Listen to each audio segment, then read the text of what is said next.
Hey, how's it going out there? All right. Yeah, boy. Woo-hoo. Everybody feeling good, huh? Hopefully. Hopefully all y'all are feeling real good. Oh, fuck. I picked the right place to be. You sure the fuck did, buddy. Who's this freak? That was President Donald J. Trump. Came here to do a little dance for us. Very nice guy. It's gonna be huge. He's gonna be huge, I say. Yeah,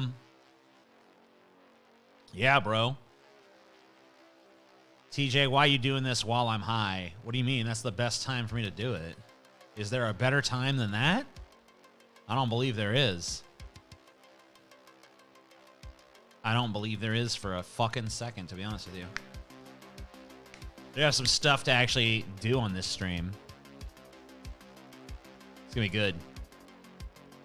In a little bit, we're going to be talking to MouthyInfidel. Maybe talk about some veganism, huh? He's a vegan. Very aggressive vegan. So maybe we'll have a little vegan debate. Or maybe it'll just be a discussion. I don't know. We'll see how it goes.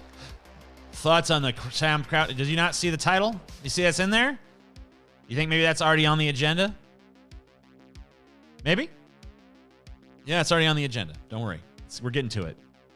I was actually just going through what I'm going to go through on this stream so you know what the fuck it's going to be. You just wait a second. All will be revealed. Yeah, we got a few things we can go through. We're going to talk about... we're going to do an ultimate snack food bracket fight. That's going to be a thing. So we're going to decide the ultimate snack food. We're going to do that. We're going to talk about Sam Seder running in with the steel chair on fucking Steven Crowder on Ethan Klein's podcast. We're going to talk about some controversy over the casting of Snow White in the Disney remake. We're going to talk about the new Karen movie trailer that dropped, and everyone on Twitter decried it as a Jordan Peele knockoff. I have a different take, so you guys might be interested. We're going to talk about some Billie Eilish shit. She got in trouble for some really stupid bullshit. Going to talk about some non-binary people. Going to talk about some trans people. It's going to be good. Got all kinds of stuff going on. We got a fucking whole thing planned. This is a real show this time. We got all kinds of things. You just sit your little asses fucking down. Sit tight. We'll be fucking commencing in a moment. But for now, I'm gonna talk to you guys for a second. So you guys got something to say, fucking out with it. There was a Disney controversy. Yeah, a little bit. It was a tiny controversy, but I think it's worth a little mention. It's worth going over for a second. Where are the big asses? If you want to see a big butt, you have to donate via Streamlabs. Super chats do not alert me in the same way. The Streamlabs do alert me. That link is down below. Anything over $3, you will get a butt gif. I think it appears here, but it could appear somewhere else. I don't know. But yeah, I'll have MouthyInfidel on here in a second. So we can have a fucking veganism debate or whatever the fuck is happening. I'm going to fall asleep to your gruff voice because I'm in Europe. Yeah. Wait, would you say my voice is gruff? I feel like my voice is somewhere in between, like... I don't know. I feel like it's halfway between deep and nasally. TJ, watch the video. Jeb Bush wins in a landslide. What? Just the title alone is funny, so. TJ, I met you at a drunken pheasants meetup. We were drunk, calling each other pieces of shit to one another's face. It was a very amusing time. Yeah, it sounds cool. I enjoy that sort of thing, for sure. So between Paul and Scotty, what about them? Which one would I kick screaming into a volcano? I'll have to think about it. Paul might enjoy it too much, so... You know, he has had fantasies pertaining to that.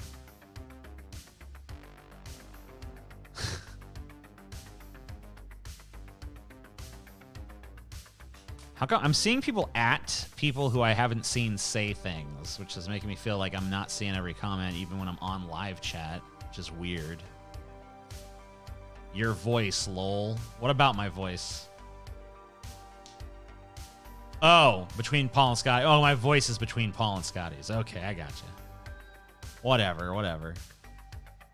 Let's see if this motherfucker's ready to come on this show.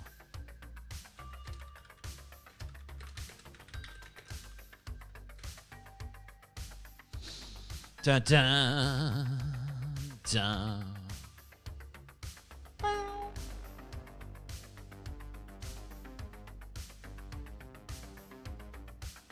I like falling asleep to TJ's voice. Yeah, a lot of people do.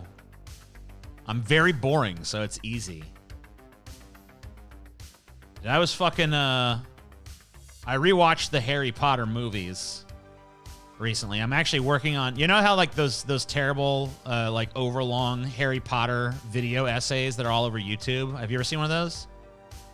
I'm doing one of those. It's gonna be awesome. I mean, it's gonna suck, because all those suck. But it's going to be awesome because I did it. I don't know. We're going to have to see how that works out. But, so recently, last night, I was looking for a new audiobook to listen to, and I was just like, fuck it. I saw the movie. I rewatched the movies. Might as well fucking read the books or have someone read me the books. So I downloaded that. The dude that narrates it doesn't pronounce the T in Voldemort, so he calls him Voldemort. Like, is this French now? What the fuck's going on here? Anyway, I was trying to go to sleep to that, but I got fucking super fucking hooked into the story again. I was like, it kept me awake. It's like, motherfucker. So it's not a good fucking before bed book. I need something boringer. If you guys recommend any boring ass audiobooks that are not engaging whatsoever for me to fall asleep to, I'd appreciate it.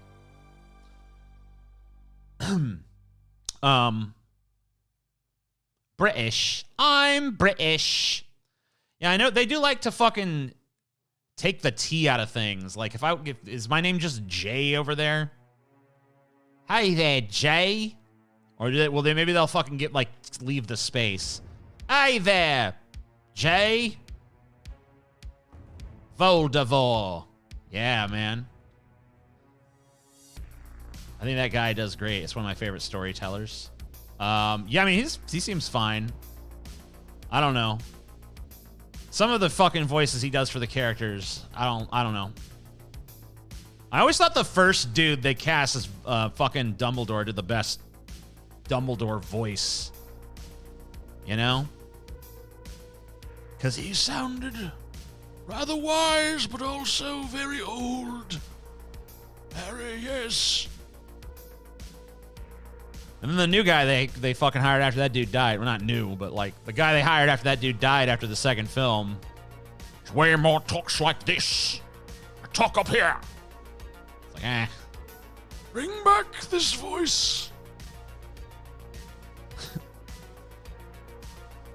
This is how Dumbledores talk. Right around this place here. Yes. Richard Harris, man.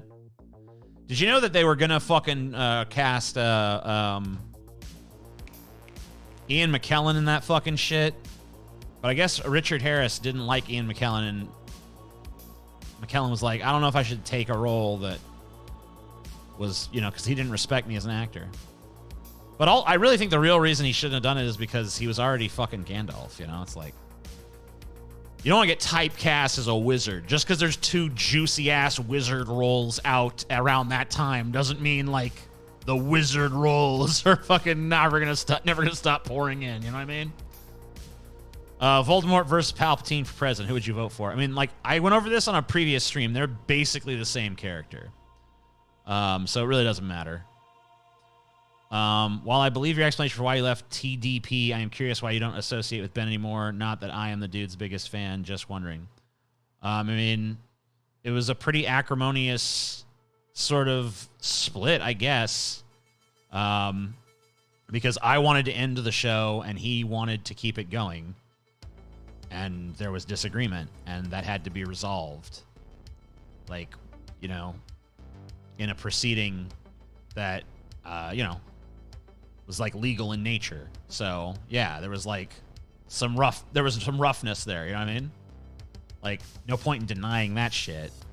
But as far as like today goes, I don't have any fucking thing against him one way or the other. I don't give a fuck. You know, like, we have no association. Anyway, MouthyInfidel is ready to come on, so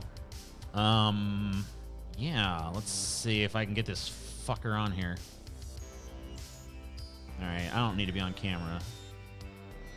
Let's see if I can get his... Answer your telephone. Alright, there we go. Oh, hey. Hold up. Setting shit up here. Gotcha. Alright. Full screen, that shit. Put it... You're known as the bad take machine on fucking Twitter, you know that?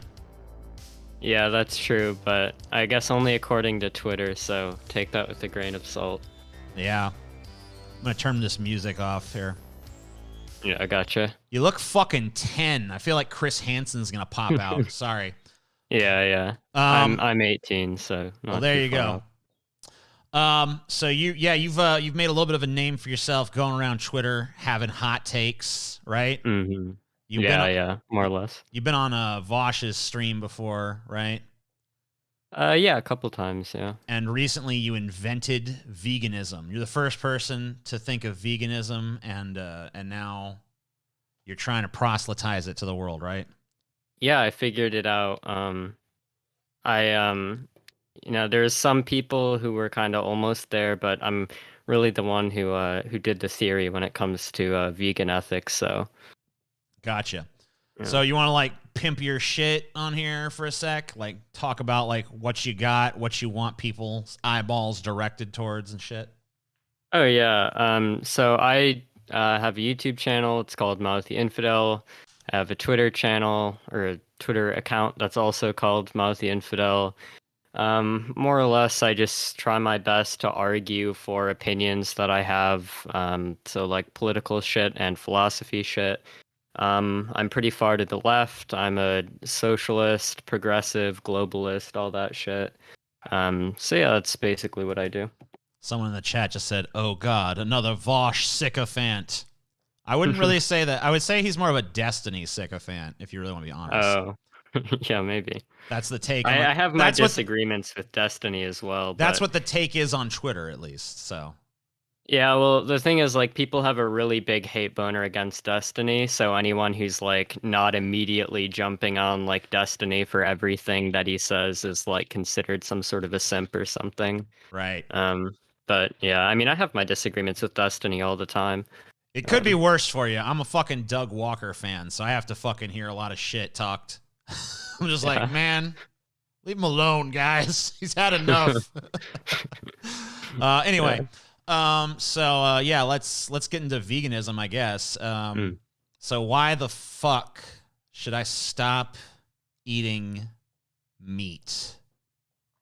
Yeah, so at the end of the day, right, like, I'm not like a moral objectivist or something. There are certain people who I'm just like never going to be able to. So you think that just to I'm sorry to interrupt or anything, but just to clarify, you're not You believe you're a nihilist, right? Or would you describe yourself as that? I mean, like, if I just define nihilist as like someone who doesn't believe objectively that there is some objective meaning or moral nature to the universe.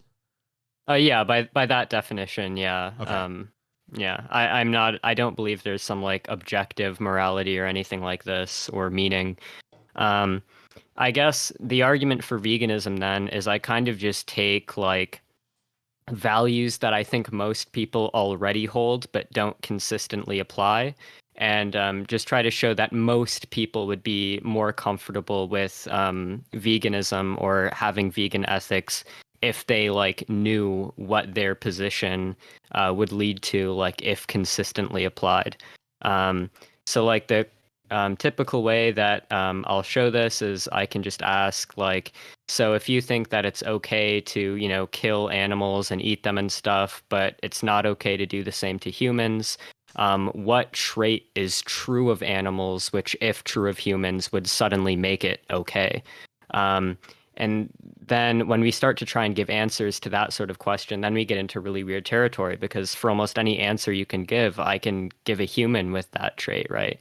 So if you say like it's okay to kill animals because they're not as intelligent or something, I can, you know, say, okay, well, on your view, then it would seem fine to, you know, murder and eat a severely mentally disabled person or something like this. So yeah, I guess like that's sort of my argument. It seems very hard to draw a line in terms of like where we who we grant moral consideration that encompasses like all the humans that we want to encompass without like encompassing animals. Um, so yeah, I guess that would be like my basic spiel.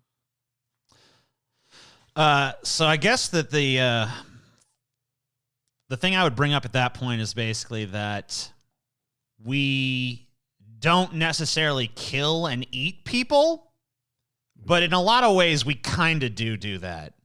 Like in a broader sense, you know what I mean? Like we don't necessarily eat a person, but we'll use them up in a fucking factory or something.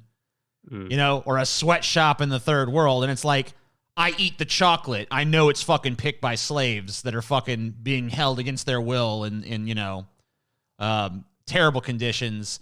Diamond mines. I've bought diamond jewelry for, you know, spouses, you know, past flings and shit like that. You know,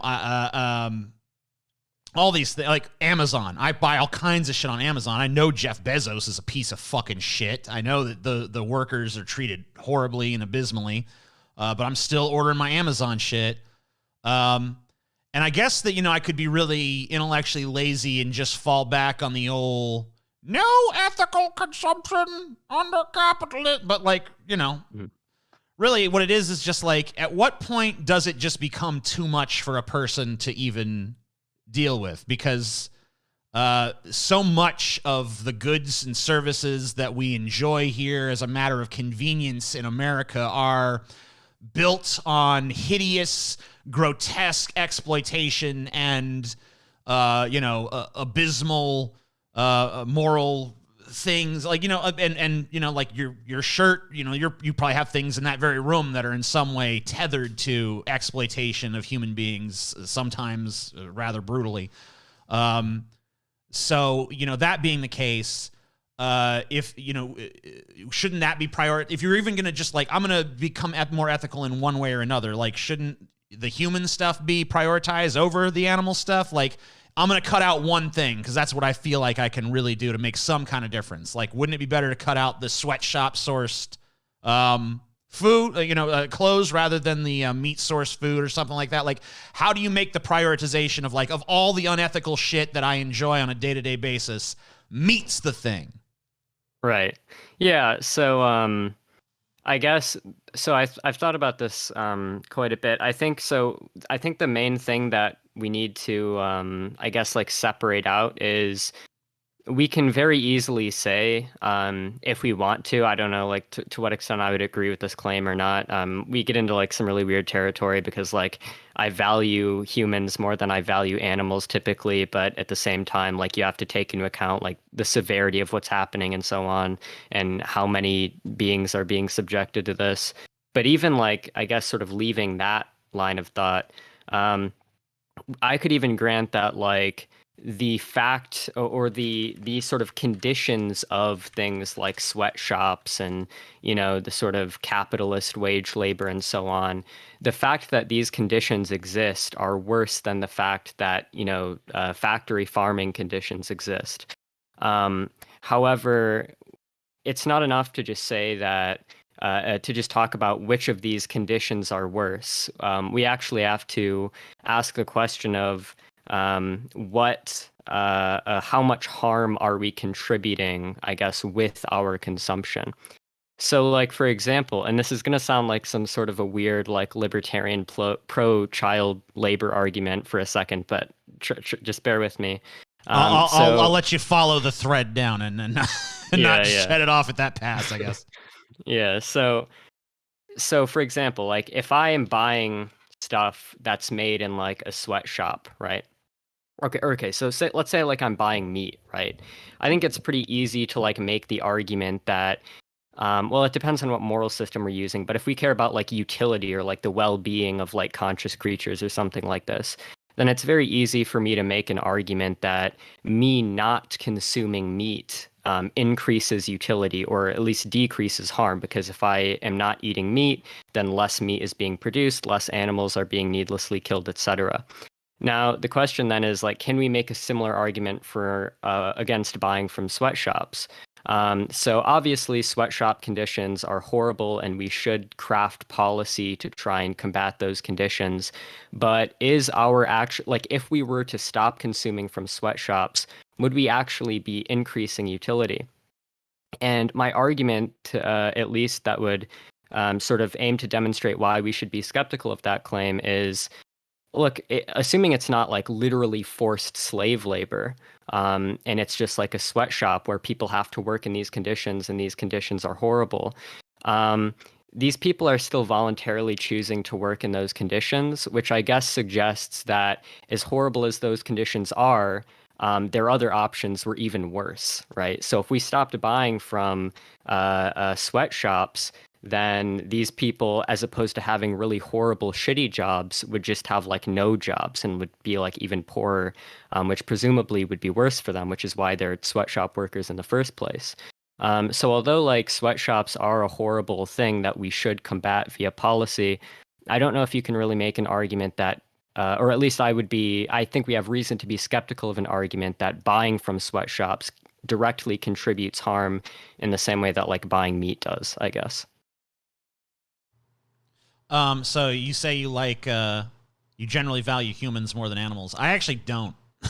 So I don't even know why. It seems like we should be on the other ends of this fucking shit, but whatever.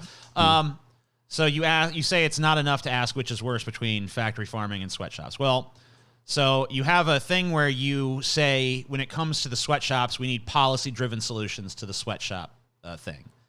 But when it comes to the factory farming stuff, it's like, well, we need to take personal accountability for this, and like we need to personally take like.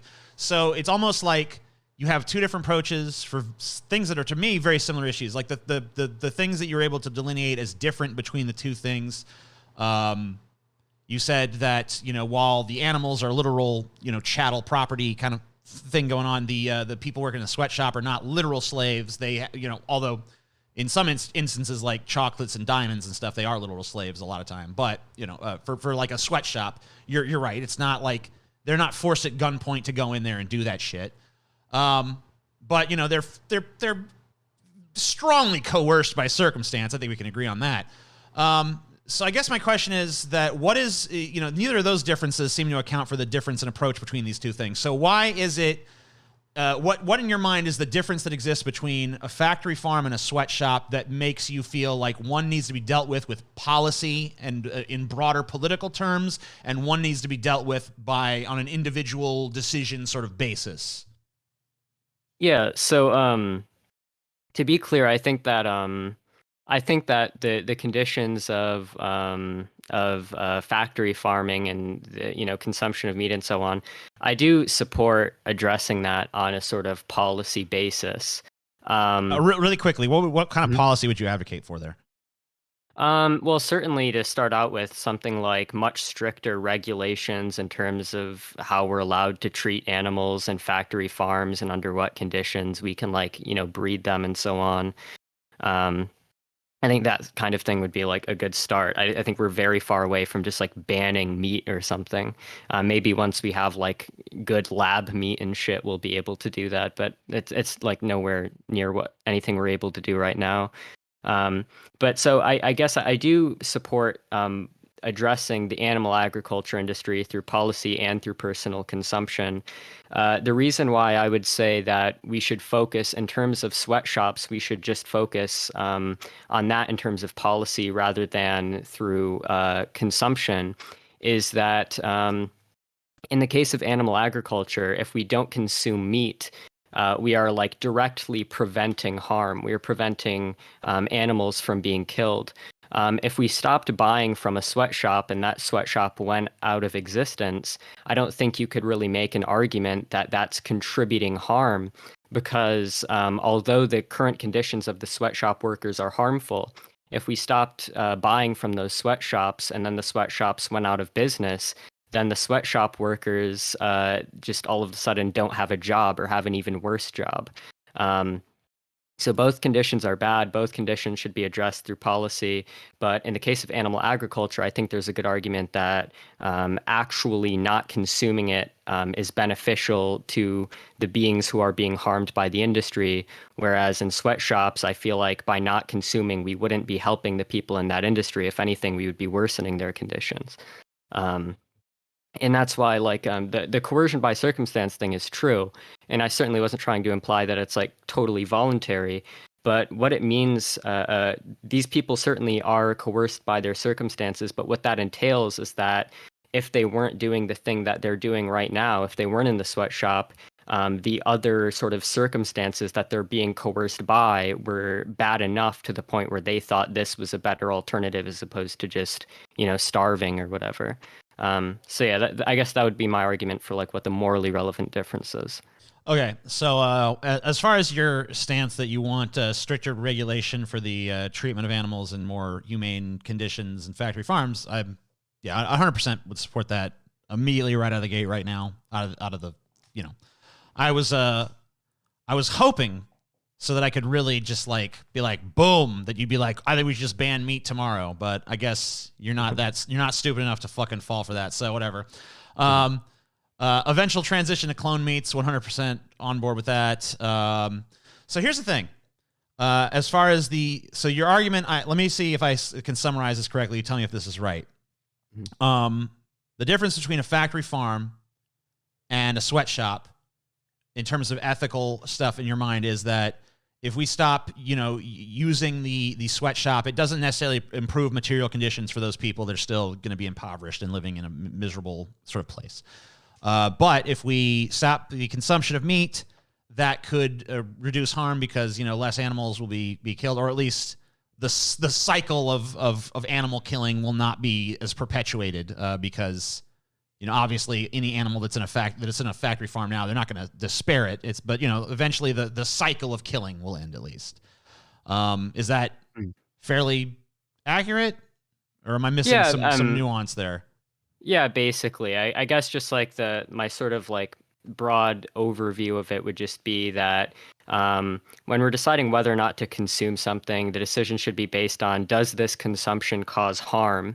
And certainly workers in sweatshops are being harmed by that condition, just as animals in the animal agriculture industry. However, if we stop purchasing from the animal agriculture industry, that actually betters the condition of the beings being harmed by that industry. Whereas I don't think you could say the same thing for sweatshops, because in the absence of that harmful sweatshop job, they'd just be starving or in a worse sweatshop or something like this. Right. Okay. So I guess that the question then becomes like, so I agree that if everybody or a significant portion of people tomorrow are like, no more meat for us, like if it was like 20% of the population or something, or 30, some significant percentage, suddenly decided that's enough, this is immoral, we will no longer engage in this, then you would see a reduction in harm. But, at the numbers that people have actually been converted to veganism and vegetarianism that we've seen so far, with people making the same arguments you're making right here and right now, we have not seen a significant reduction in the amount of people that eat meat. So I'll even tell you, this is anecdotal, so you could take that as you may, but like I've heard several variations of this exact story where people say to me, hey, I visited one of these factory farms, or I went to saw where chickens were killed or cows were killed. And it was, oh my God, it was so eye-opening. It was so disgusting. I stopped eating meat for a few months. You know what I mean? And so even like direct exposure and like moral and just visceral revulsion, like, oh God, no, that's horrible. That's disgusting. Even those people kind of come back around to it, even though they, I think in their heart of hearts, continue to think it's unethical. But they still consume the meat because chicken tastes good, and the hamburger is good, and the pork chop is good, and you know, all that stuff. And look, I'm one of my hobbies in life is I like to cook things. So I understand a little bit about you know, the culinary arts. You know, I'm a novice, but I try to, you know, to do that kind of stuff. And you know, I could tell you that there's no like, maybe for ground beef we're starting to get a substitute, but for most of the things that meat can do, most of the like, there is not a viable steak substitute. There is not a viable pork chop substitute. There is not a viable really chicken substitute in most instances. Maybe for like a chicken nugget or something, but not for like a chicken breast. And I think that, you know, people are kind of raised on this stuff. I mean, obviously, if a culture is vegetarian, then it's not that hard for it to stay vegetarian. But if a culture is like so entrenched in this meat-eating way, it seems like these arguments have been put forth and they haven't really made they haven't really practically affected the opinions of the I think like veganism has been stalled at like 2% of the population or something, like vegan and vegetarian, 2% of the population for like since the 70s. So it doesn't really seem like advocacy for this position has actually delivered on the harm reduction that it promises. What would you say to that? Yeah, so I guess I would say a couple things to that. So for one, there's sort of, I guess like the main thrust is this idea of causal like impotence, and the idea is, you know, if we can't get a larger number of the population to go vegan, then there's really no point in, I guess, doing it, because you're not really mitigating a substantial amount of harm. There's actually like, I don't want to get too much into like the, I guess like the empirical aspects of it or whatever, because obviously I wouldn't expect you to like, I guess like read and like debunk a study, yeah, I'm not going to do that on the fly. Right? So yeah, exactly. Yeah. But just in case you're curious, and you want to read like later, there's a paper that I can send you, and basically the idea is, with regards to the causal impotence thing, even just like one person going vegan, even if you just decided to go vegan. So usually when you purchase meat, that's not actually contributing a significant amount of harm, because you're just one consumer out of many different consumers.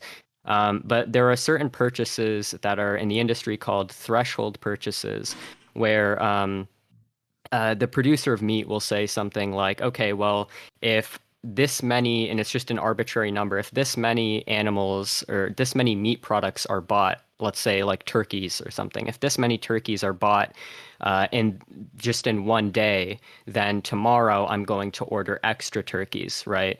And so every time you purchase meat, there is a certain probability that your purchase of meat is going to be the threshold purchase, which directly causes more animals to be bred and killed than otherwise would have been bred and killed, right?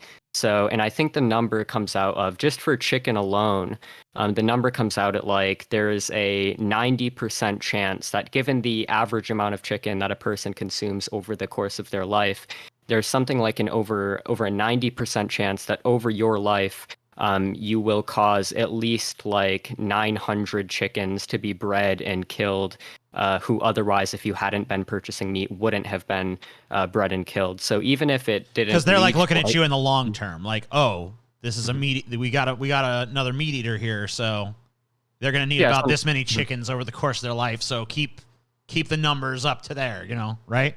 Yeah, something like that. Yeah, Sure. like. Yeah, so like if you just purchase meat throughout your life, there's a good chance that like your purchase of meat at certain points in your life is going to be like the threshold. Okay, so I guess purchase. That this, like, it's at a certain point though, it kind of rings like the fucking third party argument, you know? Like, you could sit there and tell people like, look, if you vote for this third party, it can win. It can do it. It can totally do it.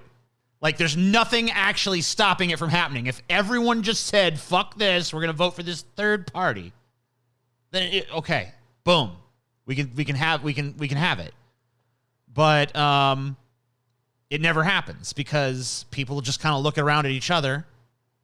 I mean, like the studies, like the whole the smoke-filled room and shit, right? Where you put a person alone in a room, you fill it with smoke, and they're like, holy shit, I better get out of here. You put a bunch of people in a room and fill it with smoke, they all start looking at each other like, oh shit, what are we going to do as a collective? It's like they're dumber as a collective in certain respects because they're looking for like, oh, what are other people doing? If everyone else is just sitting here, I guess I should just sit here. Because it's almost more important on that. So like if you have a country where like, I don't know what the percentage is of meat eaters, like 98%, something like that. Some crazy shit, right? Most people. Yeah. Vast majority. Most people. So it's like you have a country and the cheeseburgers on every billboard, the fucking Baconators on every billboard. It's like you turn on the TV, it's the fucking pepperoni pizza, right? Like when every fucking societal norm is just like meat, it seems like to me the only fucking actual solution to this is going to be a policy-based solution, and that the individual isn't really going to make a fucking difference. 900 chickens is a drop in the bucket of the fucking, in the order of like how many fucking chickens are fucking killed every year, right? Like, what are we talking, like billions? Are we talking billions of chickens a year fucking killed for our consumption? Yeah. We're probably talking billions, right? Billions, yeah. Yeah, something like easily. It's got to be billions because there's fucking... globally, yeah, absolutely. Yeah. I mean, I would say just in this country alone, we got, what, like 300 million people here? Most of them eat fucking chicken at least a fucking couple times a week. Yeah. So, I mean... Yeah, that's probably true. I mean, fucking... So, yeah, I mean, it's got to be billions of chickens that are fucking getting murdered. So, like, 900 chickens drop in the fucking bucket in the ultimate fucking grand scheme of things, right? So, yeah. I don't know. Like, it feels to me like that, like... The only solution that actually is going to fucking put an end to the factory farming and the brutal cycle of suffering that I acknowledge exists is going to be a policy-driven solution, and it's probably going to have to involve some sort of actual alternative to meat. I don't think you're going to be able to do it. I don't think you're going to be able to change the culture. And some people will say that's a lazy argument because you could make it about any number of things. But, like, honestly, like, I saw someone in the chat. I know it's not your argument. I'm supposed to be debating you, not the chat. But someone was like, well, you could make that argument about racism. Well, a lot of people are racist, so it's okay. It's okay if I'm racist. I mean, I think that there's a fucking stronger impetus to solve racism than there is fucking factory farming. Sorry. But anyway, I don't mean to fucking get sidetracked by what the dumbass chat is saying. What do you have to say for what I just put forth? Yeah, so I guess the relevant question here is going to be like how much suffering would a change in our individual consumptive habits have to affect, right? Or I guess how much change would our individual consumptive patterns changing have to occur in order for us to say that I guess it's worth going vegan, right?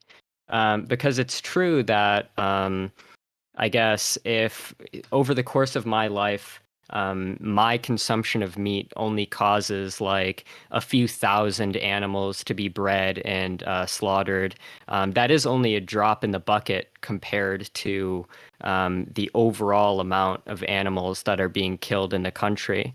But I would still say that that's like significant enough for me, right? Like if even if me changing my consumption doesn't lead to this broader cultural impact that addresses the totality or even the majority of the problem, if me individually going vegan can prevent, thousands of sentient beings from experiencing unnecessary suffering, I would consider that to be like more than significant enough to drive me, I guess, to say that being vegan is the most moral way that I guess we can consume food. And so I guess like, but at that point, we're talking about a personal decision more than anything. So I guess that it just comes down to me. It's like, well, I get the personal logic for justifying your own veganism, and I guess the urge to proselytize to others, but like, it sounds to me like you have no more faith than I do that this is an actual solution to the problem, right? or do you think that yes or no? Do you believe that individual action can put an end to the meat industry in America?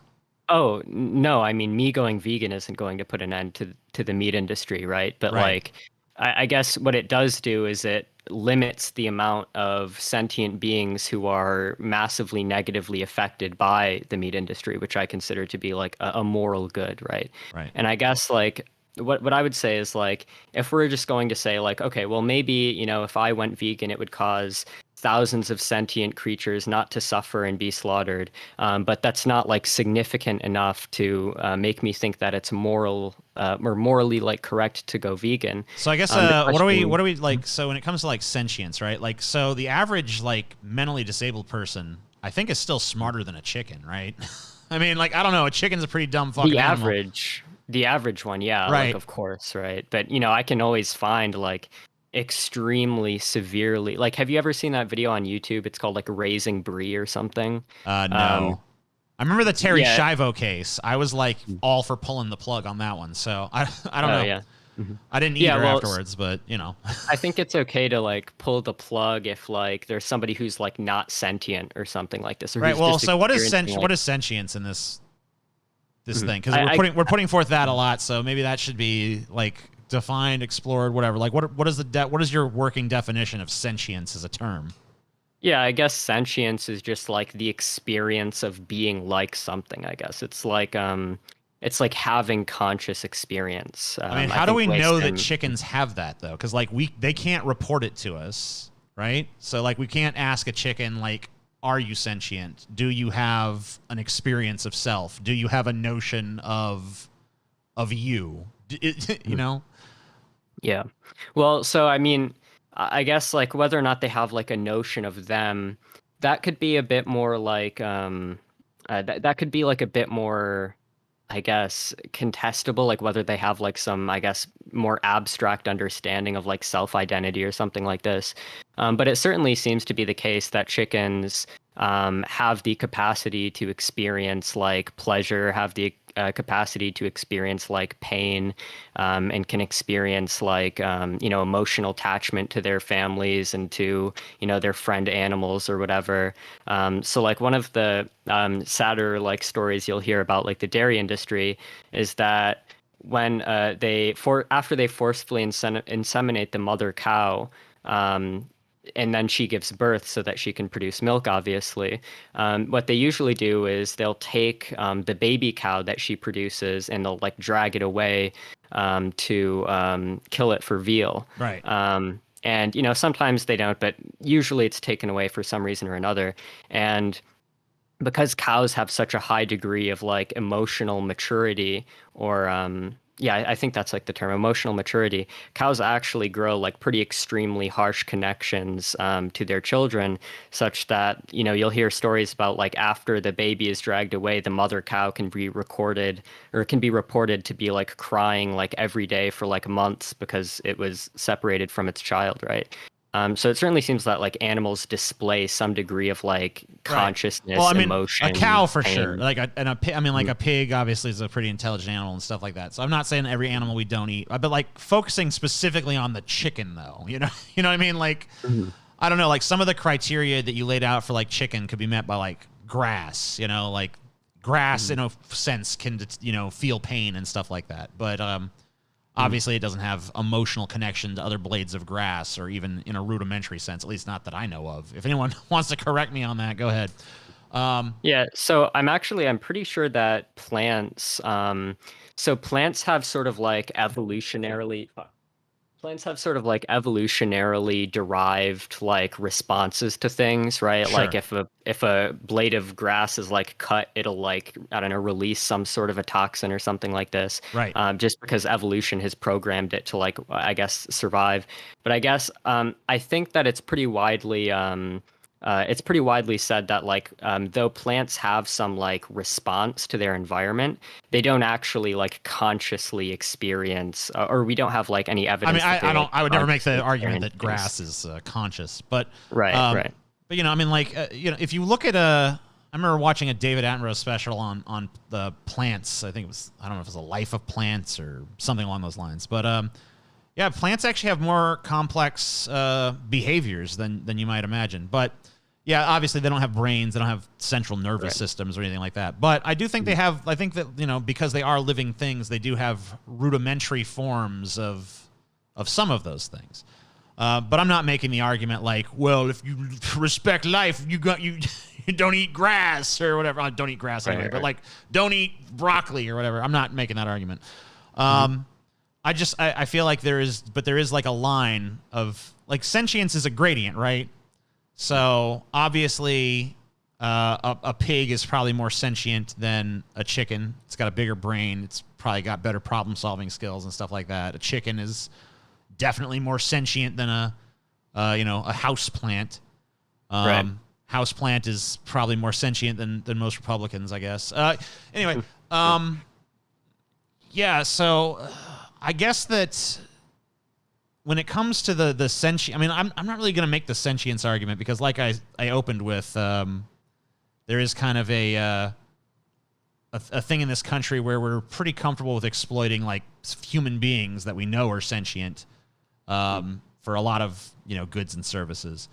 I guess that it kind of just boils down to you're making a moral choice that to me is like a personal choice.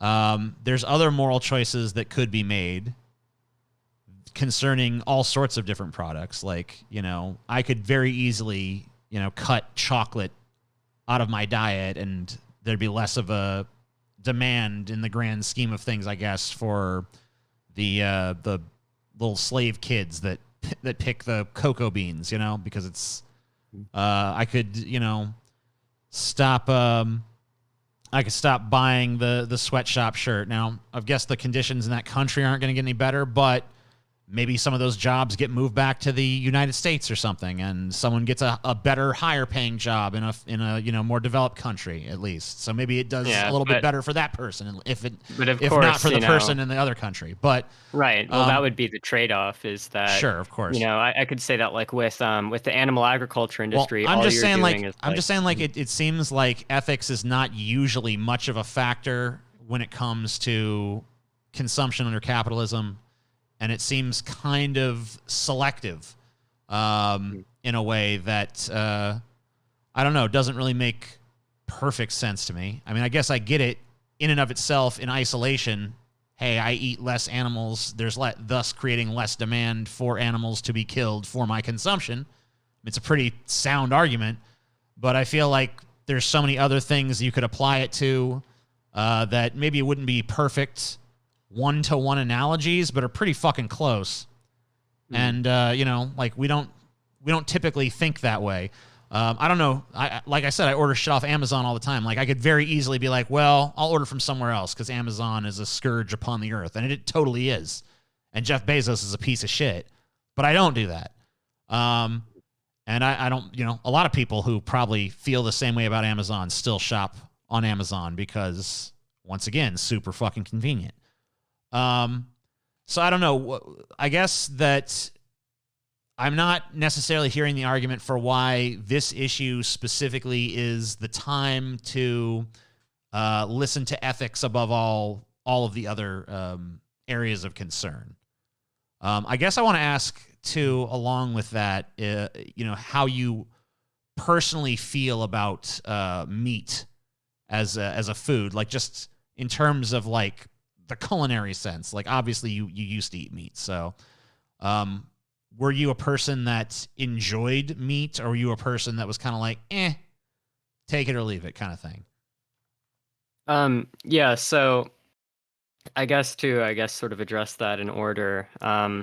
So I mean, with regards to I guess comparisons between the animal agriculture industry and other things, so I guess the question is just going to be again, like, does us contributing to, say, I don't know, sweatshops or something else, do we have as clean cut an argument to show that consuming from these sources like contributes like net harm to the world or to sentient creatures in the same way that consuming animals does, right? So for example, like the sweatshop example, like you're right, like maybe that job would go back to an American, but then again, the trade-off is like the person who did have that sweatshop labor job now, instead of having a bad sweatshop job, now has no job and is likely going to starve or something horrible like this, right? So at best, like the utility gained for the American is going to be outweighed by the massive amount of utility lost for the former sweatshop worker, right? Right.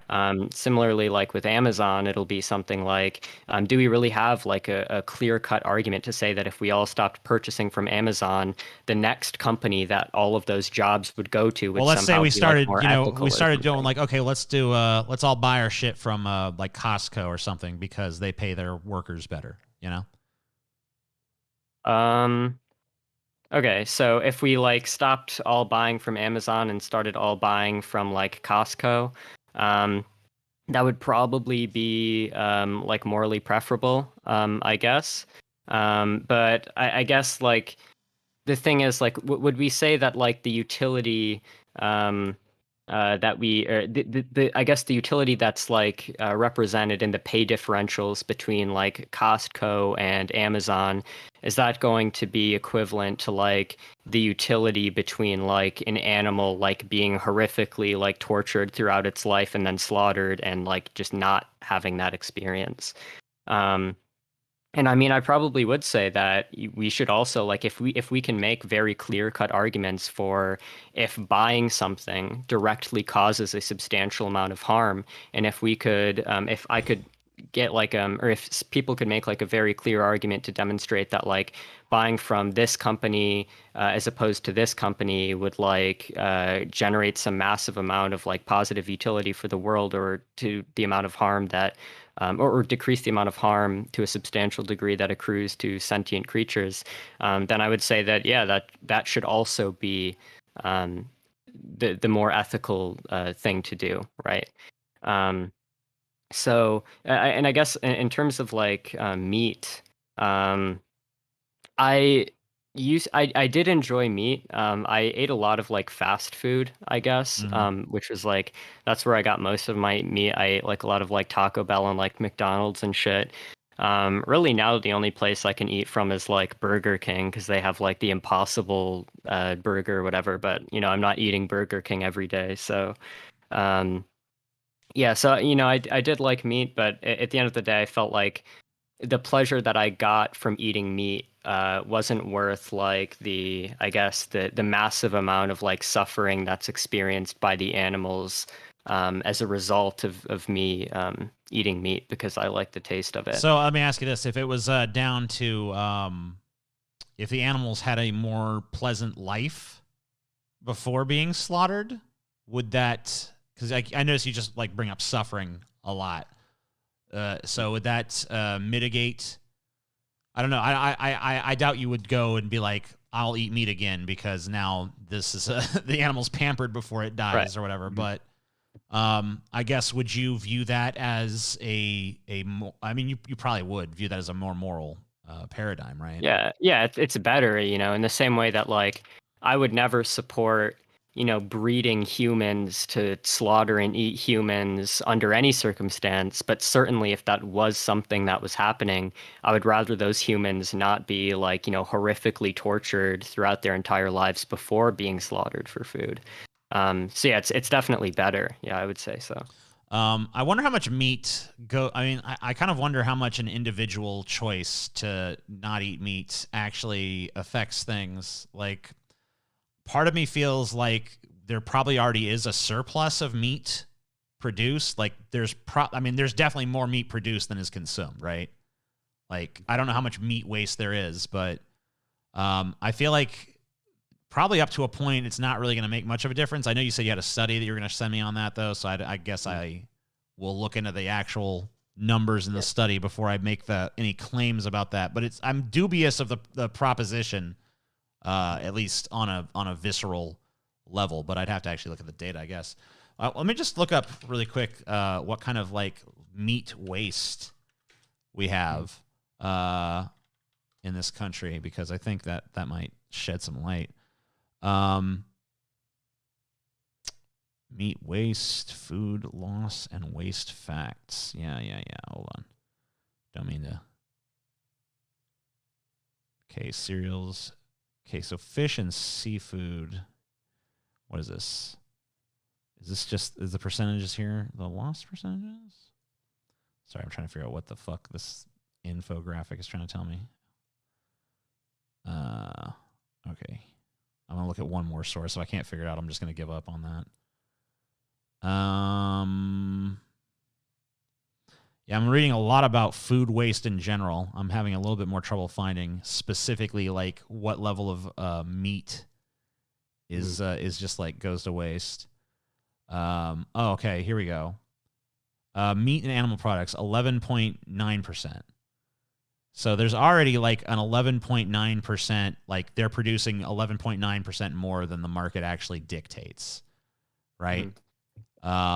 So that being the case, I don't know, it just makes me even more dubious of the idea that one person stopping really makes a difference. Now, obviously, a lot of people stopping makes a difference.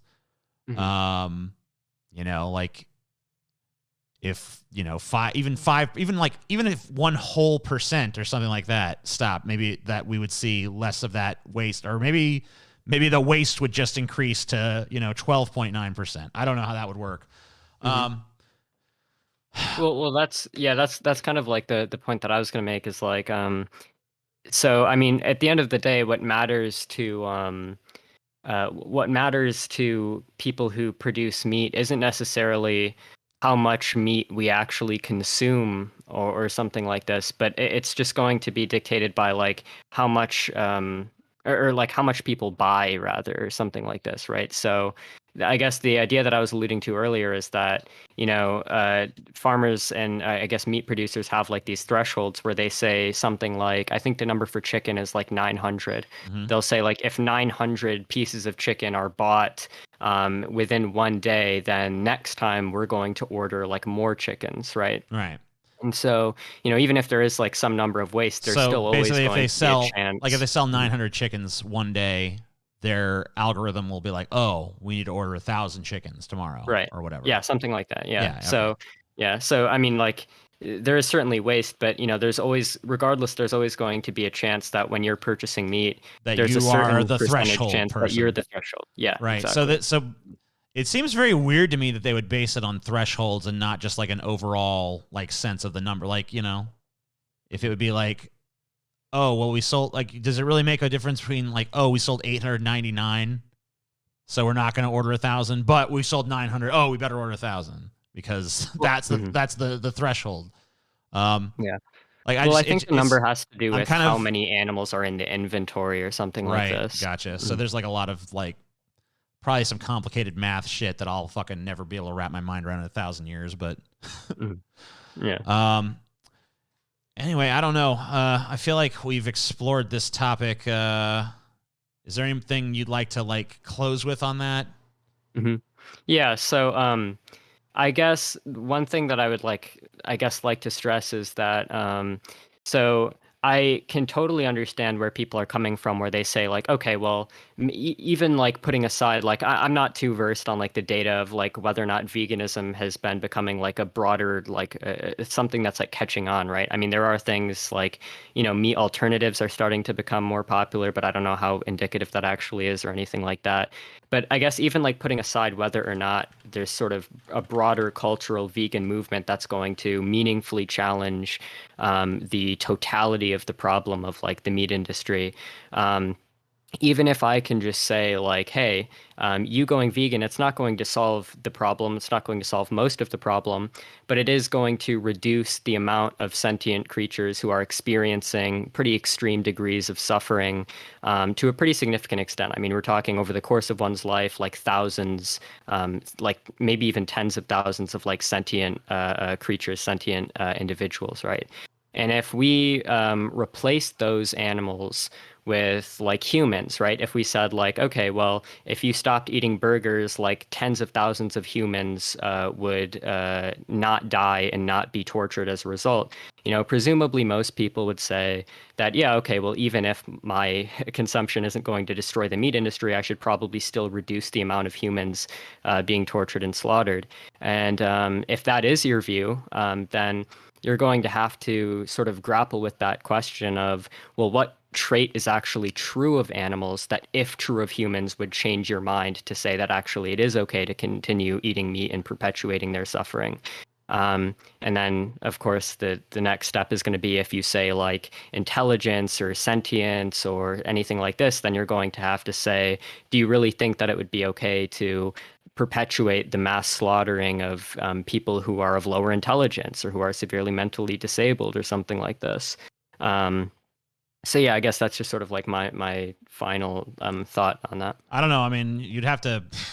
I don't know how they taste. You'd have to have to fucking give me. One of the things I do, I guess, concerned about, kind of a maybe slightly veering to weird place, but like I feel like when you put this moral imperative on people, and when they inevitably come around and have that moment of weakness where they like chow down on some bacon, they're gonna feel like fucking murderers. You know what I mean?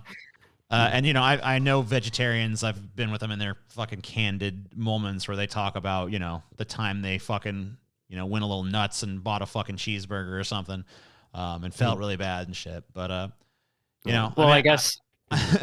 So what I would say in I don't that know. case I feel is like there's like a psychological stress factor there too, but that's probably like a whole other fucking discussion or whatever. But I'll let you say something to it. Obviously, go ahead. yeah, I mean, like my answer to that would just be like, well, certainly, there's going to be vegans who have moments of weakness and eat meat or something like that, and then they feel guilty about it. But, you know, if we take someone who's like vegan but eats meat maybe like once every few years or something like this, and then feels guilty about it, well, there is a harm that's been accrued by whoever convinced them to go vegan, because now there's this harm of the guilt that they feel. But I would say that ultimately there is, as a result of that person going, I guess, mostly vegan, there's still going to be hundreds less sentient creatures who are, tortured and slaughtered as a result of that person going mostly vegan. And I think that reduction in animal suffering, I guess, more than outweighs like the guilt related suffering felt by the mostly vegan individual in this case. Right. Also, like when it comes to, I guess there is obviously variability in animal intelligence, but obviously, there is no, like, across the board, a pig is like as intelligent as, like, I don't know what, a fucking 5-year-old or something, something like that. But like pretty consistently, they're not, So I mean, if you can kind of draw a line at intelligence, just because as a group, pigs are not going to be as intelligent as human beings, whereas human beings, like, I don't know, you could kind of like cumulatively do like a general like median or average IQ of the species and kind of approach it that way. And Well, obviously we have a bias towards our own species, for fuck's sake. that's Like actually a good point. Yeah. whether they're retarded or whatever the fucking nomenclature is now. What is it? Mentally challenged, or I don't know. Retarded so much better. Anyway, I don't know. You want to talk about something else, or you feel like? Yeah. I mean, I'm not sure. I'm not sure if I have any other topics, but if you had something in mind, um, then yeah, I'm more than willing to talk about anything else. I will say, like, really quickly though, I do think that that is a good point that you touched on, because I've thought about that before. But then, the sort of hypotheticals that we'd have to say is like, okay, well, if humans have, or if it's okay to kill pigs because pigs on average have this low an IQ, then all we'd have to do is like postulate some sort of a world or some sort of like an idiocracy type event where like the vast majority of humans are mentally retarded, and presumably like even in that world, like we wouldn't say that we can go around genociding humans just because on average their IQ is below a certain level, right? We'd say that, well, these humans are severely retarded, but they also have like conscious experience, they feel pleasure and pain, so like we probably just shouldn't like needlessly torture and kill and exploit them and so on. Sure. Yeah, I mean, Sometimes you got to prune the tree. I don't know. No, I mean, you're right, of course, about that. I don't know. I think there is kind of an element of like speciesism, though, right? Like we have a certain inborn, innate sort of instinct to preserve human life that, you know, we don't necessarily feel for other living things. I mean, you know, obviously, like most people, if they see a stray cat or dog run out into the road are going to make an effort to not hit it, or even a squirrel or something like that. They're going to be like, oh, I don't want to run over this animal. I have some, you know, there's some, you know, instinct to preserve life, I think, in general. But obviously, there's a stronger inclination towards, you know, your own species, which, you know, for good or for ill, is just kind of built in, right? Mm-hmm. Yeah. So I will touch on this. I actually like in something like 10 minutes or something, I'll have to head out. But um, I will say, like on this issue, so um, yeah, we certainly do have a sort of preference for humans, right? But I guess like okay, so if we're gonna say that it's okay to, or if someone were to make the claim that it's like morally okay to, Well, look, if you you know, only got 10 minutes, let's just cut down to the fucking real, like, nihilistic chase. There's no objective morality. mhm. Everything is just kind of boils down to a matter of opinion. You Yeah, know, yeah, the or at value least of like the subjective value of feeling, yeah. the value of human life and animal life is equally just like a subjective fucking variable in the equation. So, Yeah. um, Yeah, but I would say like even if, right, like even if we do have a preference for our own right, species, right? I mean, to say that it would be okay to like kill animals because they're not part of that species, right, I guess that would lead us to things like if we were to take like a human like consciousness and put it in like a non-human body or like right, an yeah, AI or something like that, like presumably we would still say like the conscious experience is still enough that even though they're not part of like our species, we probably still wouldn't want to like kill them or something. right, sure. But I mean, like, it's just a matter of want at that point. You know what I mean? Yeah, I mean it's Like, subjective. Yeah, of yeah, I course. mean, like, so, like, I have a thing, like, obviously, I think most people are kind of in my boat where they kind of, yeah, I don't really like factory farming. I don't really like the fact that animals are suffering. I don't really like to think about, you know, a pig getting killed or a cow getting killed or whatever the fuck. But at the end of the day, they're still going to fucking chow down on the cheeseburger. They're still going to fucking dine on the swine. You know what I mean? Because it's like they're able to just kind of like, yeah, well, you know, I don't like it, but that's the world we live in, I guess. And this burger is pretty tasty. Um, Mhm. and I feel like that's why I feel like everyone's really a fucking nihilist at the core of their fucking being, even the people that deny it. But, Mhm. you know, that's once again probably a different argument. But like, what do you think of that? Like, what do you think of that mentality? Obviously, it's negative, and that's kind of why when I look at problems like this and I think about it, like if we all collectively want to solve something like this, we really have to we have to give it to the Leviathan to some extent, don't we? Like it has to be sort of like there has to be some kind of higher authority that's like, you guys, you know, we've all kind of agreed this is fucked up. Let's not, like, as a group, let's not do this. And people who do are going to be like somehow, you know, penalized or ostracized or something. Mhm. Because it's like you leave people their own devices. I feel like they're kind of come to this place where it's like, well, I don't like it, but that ham sure do taste good. You know what I mean? Mhm. Yeah, so certainly, I mean, it is a big problem, I think, that there are a lot of people with sort of, I guess, like cognitive dissonance where they can kind of like acknowledge that, you know, what we do to animals probably isn't like morally justified for like the purposes of our taste buds or whatever. Sure. However, they just sort of think about it as like, well, you know, I realize that this is probably immoral, but, you know, I really like, you know, meat or something like that. Right. Um, and I guess like if I've really like if I can sort of come to terms with somebody or at least like convince somebody or you know maybe they just agreed previously, right? Or if I can like get somebody to acknowledge that like yeah, you know, it is like morally the preferable thing to you know not consume meat and it's just a matter of cognitive dissonance, then I guess there's not really an argument that I can make to like get them to stop having cognitive dissonance. Because like the only thing that I can really argue is that it is morally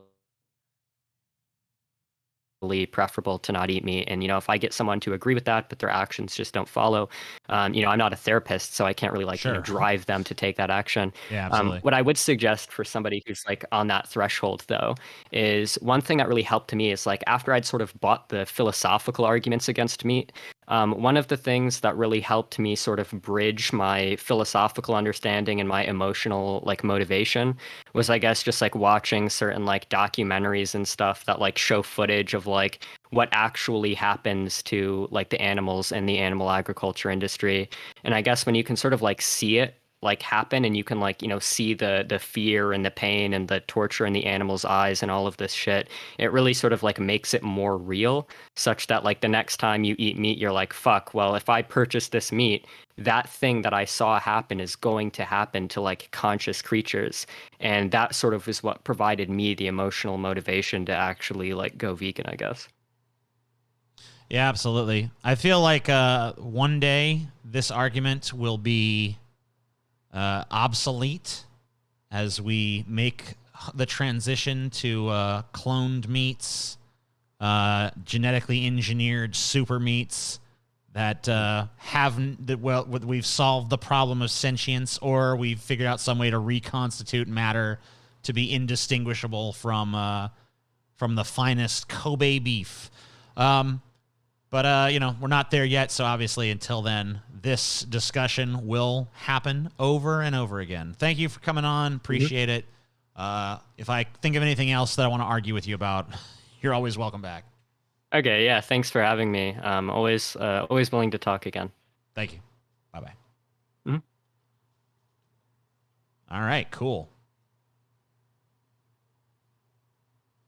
Boom. And there was a guest. You guys are always wanting guests and shit. Boom, guest. It happened. Yeah, there's his link. If anyone was interested to hear more, you could check out his Twitter. You could check out his YouTube. Seems like a pretty smart dude. Young dude. A lot of people asking, why is TJ arguing with this 11-year-old? He's fucking 18 years old. So he is a legal adult. And he is got a pretty notorious Twitter account. He's feuded with some big names. He's been on Vosh's show a few times. And he has a YouTube channel of his own. What's his channel? MouthyInfidel. Same thing we got there. I should probably just throw it up in the fucking description of this video, in case anyone wants to check that out. Okay, I'm getting his Twitter there. Here we go. Yeah, here we go. Got a YouTube channel with about 7,000 subscribers. I'll go ahead and put that MouthyInfidel channel. Boom. There we go. Anyone wants to go check that out, subscribe to that. Blah, blah, blah, blah, blah. TJ, you should talk to Perspective Philosophy. He loves to talk about ethics and socialism. See, I couldn't go full nihilist because it's just too easy to win any argument when you go full nihilist. Because the reality is, I think this is why I'm kind of boring to have this kind of debate with, because ultimately I could always just be like, it's all made up bullshit and nothing really matters. And then I automatically win because that's absolutely fucking inarguably true. But, that's kind of a boring fucking argument to have, so. I got blocked by Mouthy last week. Well, that is one thing about him, too. He has blocked half of Twitter. He is Steve Shives-esque in his level of blockery, so that is a fucking true facts. I do have a bunch more shit to go through, but I know some motherfuckers haven't exactly been generous with these super chats and shit. I put together a genuine, honest to God fucking show, and I've fucking been sitting here for an hour and 15 minutes. I only have $15. What the fuck, y'all? Got 376 motherfuckers watching this. I just fucking had a little veganism debate. I saw you guys were engaged with it. Average watch time is good, and yet no money flowing in. You're hurting my soul, guys. You're hurting my fucking soul here. Anyway, I'm not going to worry about that. We're going to fucking go right on to the next thing. Done, on to the next one. We're doing fucking snack food bracket, okay? Snack brack, bitch. We're doing this. So this is Ultimate snack food bracket fight. So there's a bunch over here, and then there's a bunch more over there. We'll scroll over and we'll see those. But it's time to fucking determine the ultimate snack food. Andrew Yang is getting blown the fuck out right now. Holy shit, I didn't even know what was going on. Hold on. Hold up. Hold up. You're moving too fast. All right, Andrew Yang is getting fucked on. Is there like a debate going on right now? Like New York governor debate or whatever the fuck? Like, who's blowing him out? Where he at? Where he at?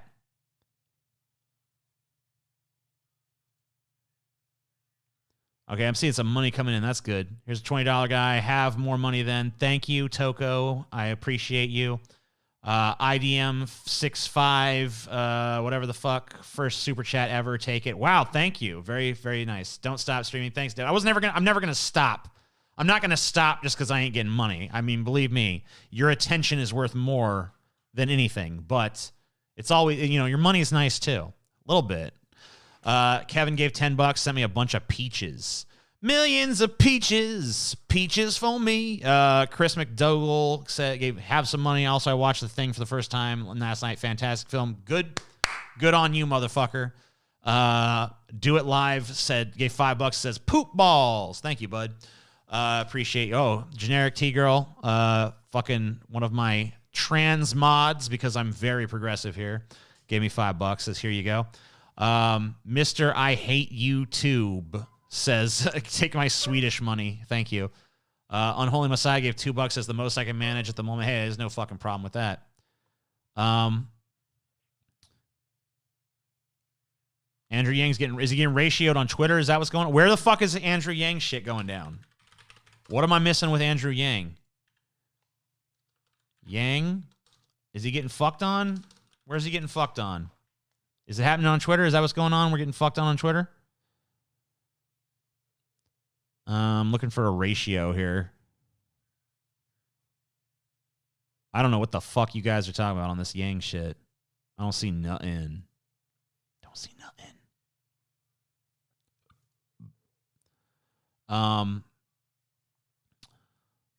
Subtractive Music says, hey, dude, I appreciate you. The chat thinks I'm a sociopath because I am not swayed by animals boo-boo-hooing when they're turned into food. I mean, it does seem a little sociopathic, but you gave me money, so, whatever. Sociopaths are valid, dude.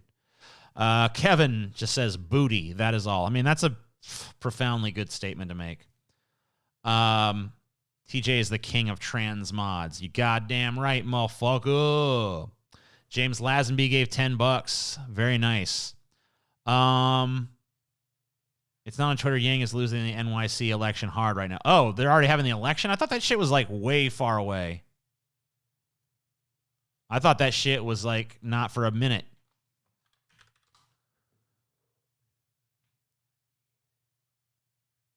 Oh yeah, it's ranked choice, right? Yeah.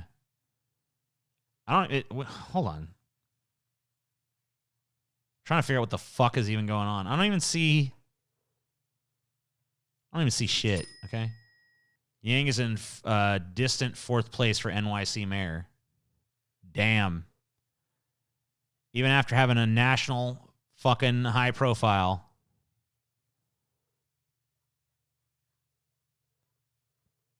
But they're not having the election yet, right? Is the election happening right now? That's what I'm trying to figure out. I'm fucking ignorant. I don't know what the fuck is going on. Jason Voorhees versus Rambo. I mean, pretty sure Rambo would fuck Jason up. He's got a lot of fucking big guns. Jason usually goes after weaker prey than fucking Rambo, Okay, so the election is happening now. And we got... Yeah, Yang is not even... what percentage in? 61% reporting? Yeah, Yang is not even a contender up in this shit. So, yeah, he's not doing all that great. Yeah, running for mayor of New York City. Only got about 12% of the vote. He should have probably... fucking entered into the race a little later and probably shouldn't have fucking put his foot in his mouth so many fucking times. That's probably an issue. Anyway, we're not. I don't really give a fuck. Let's fucking figure this out. So obviously, this is a fucking super easy pick right here. Cheez-Its versus fucking sunflower seeds or whatever the fuck. No, that's not a contest. So you got a Fig Newton versus a Nutter Butter. Now these are both snack foods I don't really eat too much, right? I'm not really I'm not really fucking eating either of these on a regular basis, but I'm going to say if I got to choose one of the two, I'm probably going to eat that Fig Newton, to be honest with you. Veggie straws versus Triscuits. I mean, a Triscuit is not that great on its own, but it is a versatile snack because you can put a lot of stuff on a Triscuit. So I got to say, a veggie straw is probably better right out the fucking packaging, but Triscuits got way more potential. Been watching you since 2016, bro. Big fan. Keep up the great work. That's from Zations. Mendacious C says Freddy versus Batman. Batman don't sleep. Freddy can't even get to him. I don't know what these are. Some kind of potato chip brand. I'm going to say that this, I don't know what they are, so I'm going to go with Honey Maid. I'd definitely rather have some beef jerky than pop chips.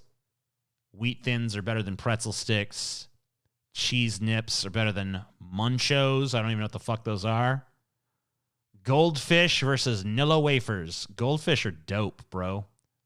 Oreo versus Milano. Why are you doing this to me this early, bro? What the fuck? Those are both contenders, and now one of them's got to go out right out the fucking gate. I mean, that's fucking brutal. Like, why are you doing this, huh? Jesus fucking Christ. I mean, I got to go with Oreo, right? But Milano deserves some respect. Milano didn't deserve to be done dirty like this, okay? Milano deserved to have a stronger showing. It shouldn't have been a fucking first-round knockout. This is a dumb fucking fight, okay? I don't really know much about the Keebler Chips Deluxe, so I'm going to go with Chips Ahoy because that was my brand. Townhouse versus Combos. Man, Combos are a good road food. If I'm ever on a road, the only time I really ever eat Combos is if I'm on a road trip. But these Townhouse cookies, these are crackers. These are fucking always good. Eat those road trip or not. A lot of crumbs though. So is that fucking flaming hot Cheetos or is that just regular ass Cheetos? This is regular Cheetos. Whatever. They still beat Andy Cap's fucking whatever. Dude, these Snyder's pieces are fucking good, bro. I just fucking had those for the first time not too long ago. Lay's are better than pretzel chips. Teddy Grahams are cool because you can fucking make them fight. And then, like, the loser, you can have it, like, get kicked into your mouth. Like, I'll make a little game of it, so. A Pringles versus a... I mean, I don't know. Pringles are fucking nasty-ass chips to me. I'm going to go with the club. I don't really like no Pringles, to be honest with you. Liked them as a kid, but as an adult, my taste grew more refined. So, a Fig Newton versus a Cheez-It. I mean, like, Cheez-It's fucking pretty dope. You can't fucking fuck with it. Triscuit or a fucking... I mean, you can't make a s'more with a Triscuit, so... Gotta go with the fucking graham cracker on that. Wheat Thins versus beef jerky. I am a cracker, and I like crackers. Cheese Nips or Goldfish? Goldfish.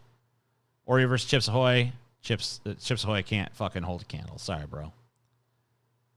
Cheetos versus... I mean, obviously a Cheetos is going to be better than that fucking shit. I'd rather have a Lay's potato chip as much as I do like these Snyder's fucking pieces, whatever the fuck.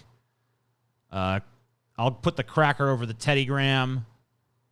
Cheez-It versus Honey Maid graham cracker. Son of a bitch, bro.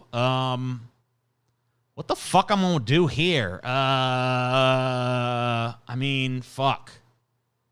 I can tell you which one I'd rather have right now, which would be the fucking graham crackers. So I guess that's what I'm going with. Wheat Thins versus Goldfish. I mean, Goldfish are just dope. Oreos versus Cheetos. Oh, my God. Oof. One of these things, I mean, Oreos got to win. I can't fucking.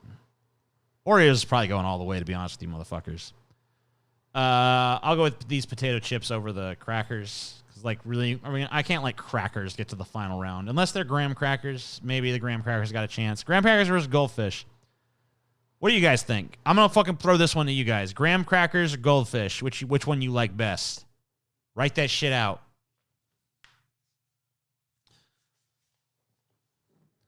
All this stuff, no meat in any of this stuff, by the way. Maybe there might be some like meat juice in some of the chips or whatever the fuck, but you know.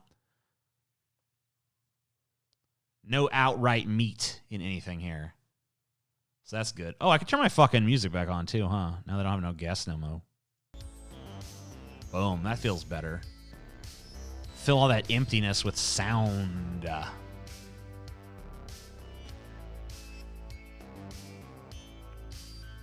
Goldfish, goldfish, goldfish, goldfish, goldfish, goldfish, goldfish, goldfish, goldfish. Everybody says goldfish. Boom! Goldfish beats graham crackers. Oreo's gonna beat fucking this shit. So, you know, when it comes down goldfish versus Oreos, oh my goodness gracious me. What a brutal decision to have to make. But ultimately the Oreos win. It's not really that brutal for me.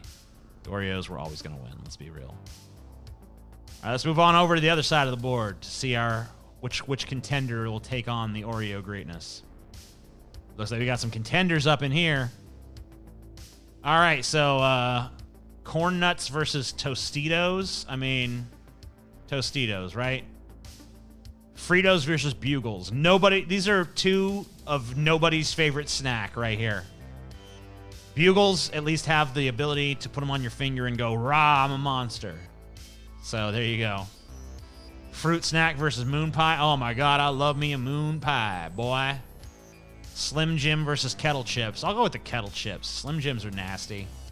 Funyuns or Nutty Butt. I mean, like, this is like Schwarzenegger versus a fucking mosquito. Come on. Nutty Buddy, baby. I don't actually know either of these snacks, but cheese doodle sounds better, so. Do I want white cheddar piece, like corn, or do I want cookies? I want cookies over fucking corn, thanks. Doritos obviously beats whatever the fuck that is. Cracker Jack? Who the fuck eats Cracker Jacks anymore? That shit's fucking horrible. Get some fucking pretzels going, I guess. Animal crackers or, like, cookies? I mean, fucking, I mean, what the fuck kind of competition? Like, who the fuck is gonna turn down a fucking cookie for a fucking animal cracker? Like, you have to be a fucking dipshit, bro. Chex Mix or whatever this is. Some basic bitch potato chip. Obviously, Chex Mix gonna beat that. Sun Chip gonna beat that. Pretzel rods versus, what is that? Salt and vinegar. Ooh, I love salt and vinegar. These look good. I mean, I hate to leave the Ritz cracker behind, but like, I don't know that. I always like sweets, so. Is that another salt and vinegar? No, it's just a normal one. I'll just take the little cookies. Ruffles potato chips versus a fucking white ass saltine cracker. Yeah, it's not much of a contest, bro. Fuck Bugles. Moon pie. Ooh, yeah, Nutty Buddy obviously is going there. Doritos. Cookies. Cookies, these are not really a snack. You have to fucking put that in the oven, right? That's an oven thing. Whatever. I'll take Sun Chips over Chex Mix. Oh, man, I'll do the salt and vinegar chips. Those are actually a snack cookie, so that's at least that. Tostitos versus Moon Pies. Moon Pie's still going. No, what are you doing? No, to there. Nutty Buddy versus Dorito. Oh, man, you guys are going to be pissed at me. I know you motherfuckers are Dorito worshippers, but, man, a Nutty Buddy is way better than fucking Doritos. Don't give me that shit. I mean, I put Sun Chips over these cookies. These cookies are better, but that's not really a snack food. Salt and vinegar versus, I mean, yeah, you can't fuck with that. All right, so now it's Moon Pie versus Nutty Buddy. Oh, shit, brah. Nutty Buddy. Sun Chip versus fucking salt and vinegar chip. Oh, man. Brutal, but I love salt and vinegar, you guys. But I love the Nutty Buddy better. So it comes down to Nutty Buddy versus Oreo, and Oreo wins. So there you go. There you fucking go. I know you guys are upset with me about the Doritos decision. I'm sorry. I'm really fucking sorry. My bad on that. You know, I wanted Doritos to get further. I really did. I know you feel like I fucking gave Doritos a raw deal, but like ultimately, you know, in my wisdom, it had to be done.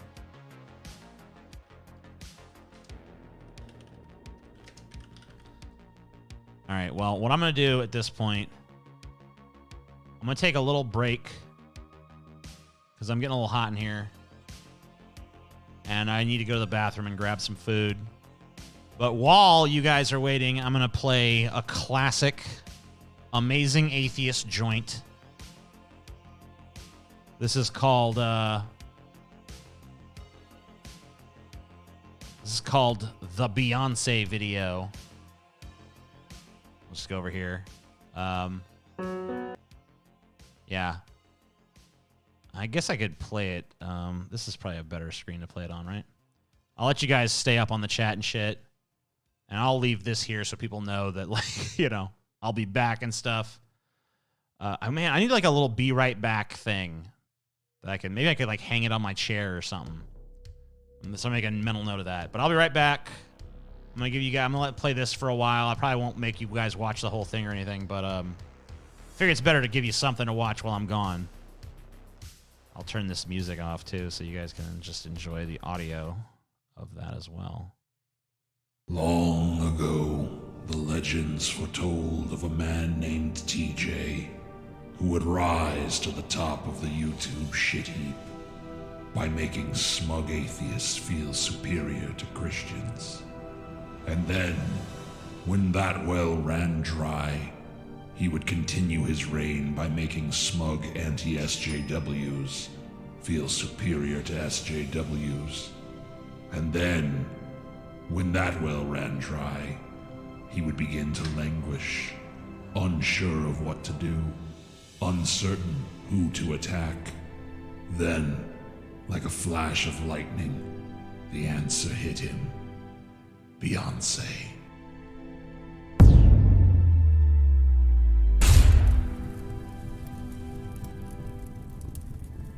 My name is Oswald Cobblepot.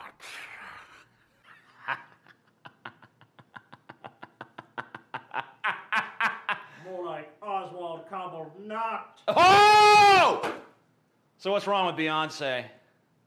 Well, let's start with what's right about Beyonce.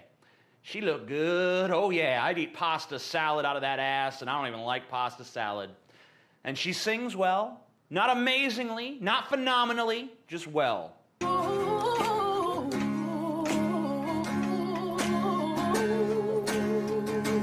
I think guitar legend Carlos Santana got it right when he said, Beyonce is a model, Adele is a singer.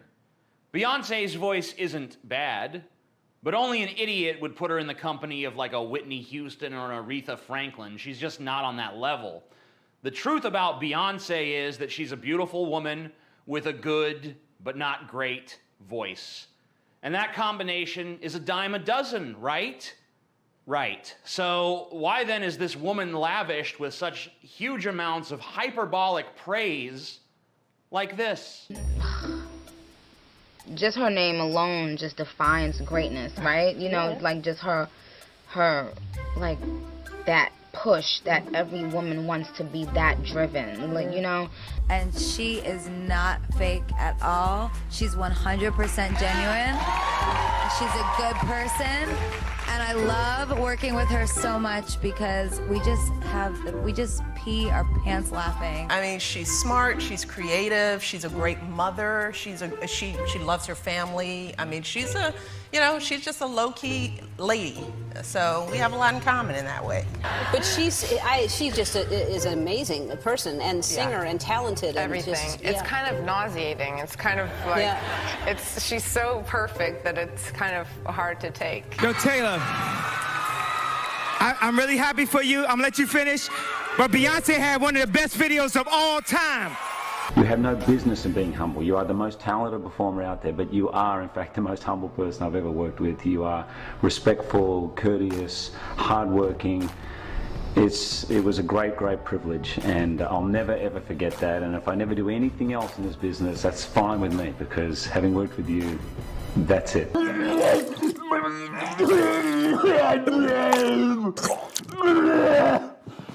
Okay.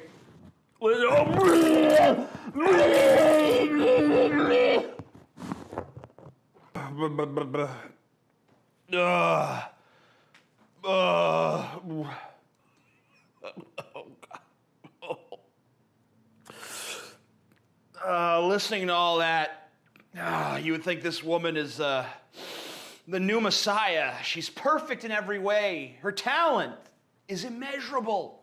Her genius is unquestionable. President Barack Obama called her the perfect role model for his girls. And she's such a great singer, and she's such a hard worker, and she's such a good mother, and she's such a nice person, and she's so funny.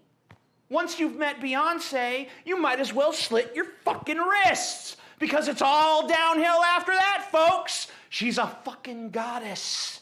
A fucking perfect fucking goddess. But so humble about it all, right? Even though she's literally a billion, trillion, zillion times better than any other human being that has ever walked the face of the earth, she's so fucking humble about it. Wow. All right, so let's focus this video on 3, count them, 1, 2, 3, key areas of praise and worship that exist around Beyonce. And let's see if we can demystify this overrated bitch and take her down a peg or 2 or 3 or 10. Let's see if we can turn the goddess into a mortal like the rest of us. The 3 key areas we're going to focus on are 1, Beyonce's talent. 2, Beyonce's perfection. And 3, Beyonce's humility. Beyonce's talent! Now, I might be a total negative prick from hell, but I consider myself fair. If I were to come out before you guys and say, Beyonce's a fucking talentless bitch, her singing sounds like a cat being castrated with a pair of vintage garden shears by, I don't know, some kind of weirdo wearing lederhosen and a butt plug. If I were to say that, it might be fun, but it wouldn't be true. Let's give Beyonce credit where credit's due and really break this shit down. So what sort of talents does someone in Beyonce's position, you know, the pop star position, really need? Singer, songwriter, musician, dancer. Those seem like good ones to have. Then she needs some other attributes that aren't quite talents, at least not necessarily, but they're still vital to her position. She needs charisma. She needs a natural ability to connect with and intrigue people. She needs some business acumen, some shrewdness, some sense of human psychology, and she needs to know who to associate with and how to associate with them. So let's break those down. Singer. I've already told you where I fall there. She's good.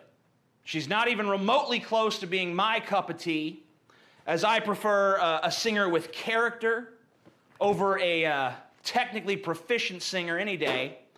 But if I was judging just on merits of like singing, does she hit the notes she's supposed to hit in a rich and full and harmonious way?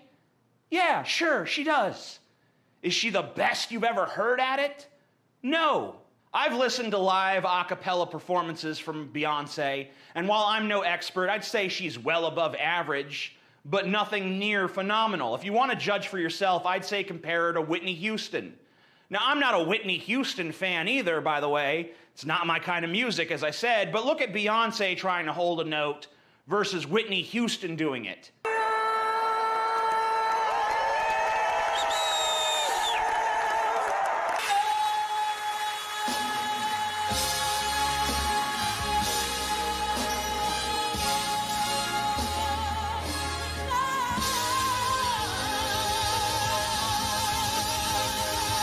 Now, falling short of Whitney Houston's singing voice doesn't mean Beyonce is not a good singer, but it shows us that Beyonce is not a great singer. because greatness can compete with greatness, and Beyonce singing simply cannot compete. So let's look at Beyonce as a songwriter, someone who can actually put a piece of pop music together for the masses to enjoy. Beyonce put out an album called Lemonade. I haven't counted, but I'm pretty sure it has more writers than the US Constitution. Now, there's nothing wrong with collaboration, but the fact that Beyonce relies so heavily on hiring multiple songwriters for every single song she releases shows us that Beyonce Knowles is probably not greatly talented as a songwriter. But what about as a musician? Can Beyonce actually play an instrument? No. As far as I can find in my research, she doesn't know how to play any instrument whatsoever. Maybe she can play something on an amateur level, but she doesn't play instruments at all in her capacity as a performer. Dancer. Okay, I watched a video called Beyonce, the Best Dance Breakdowns, and I watched a video called Janet Jackson, Best Dance Breakdowns. And remember all that stuff I said about Beyonce versus Whitney Houston in terms of voice? Well, the same applies to Beyonce versus Janet Jackson in terms of good dancing. Beyonce is good. She's a good dancer. She moves well, but she's not great. So here's what Beyonce has got in her arsenal as a performer. She's a good singer and a good dancer. And by the standards of most people, myself included, she's very pleasant on the eyes. The eyes! Okay, calm down, TJ. I know there's a contrary son of a bitch in the comments already talking about, oh, Beyonce's an ugly, disgusting fucking cow. But listen, that guy fucks an anime pillow every night, so let's not take him too seriously. Well, he doesn't fuck the anime pillow every night, only the nights that he can manage to get his dick hard, which isn't often.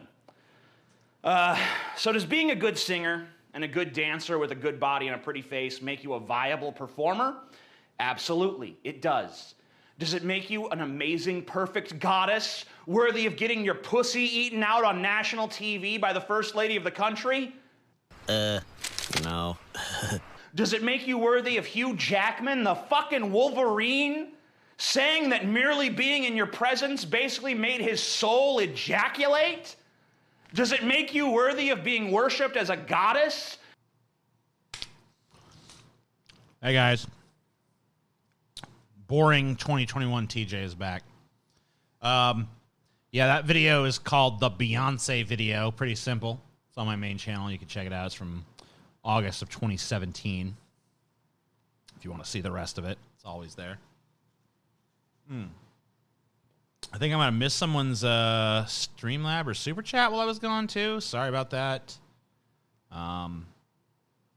I just really was starvingly hungry. And I want to give major props to Chelsea, who, while I was streaming, made me a Impossible Burger.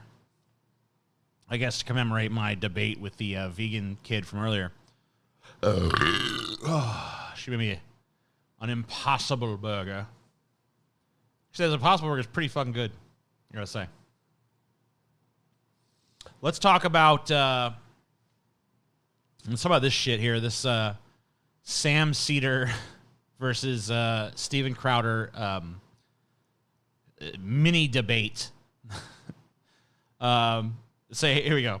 This is what's going on. This is an article. This is from fucking Forbes, okay? Forbes is now covering YouTube drama. I don't know how long that's been going on, but I just got wind of the fact that they were doing that.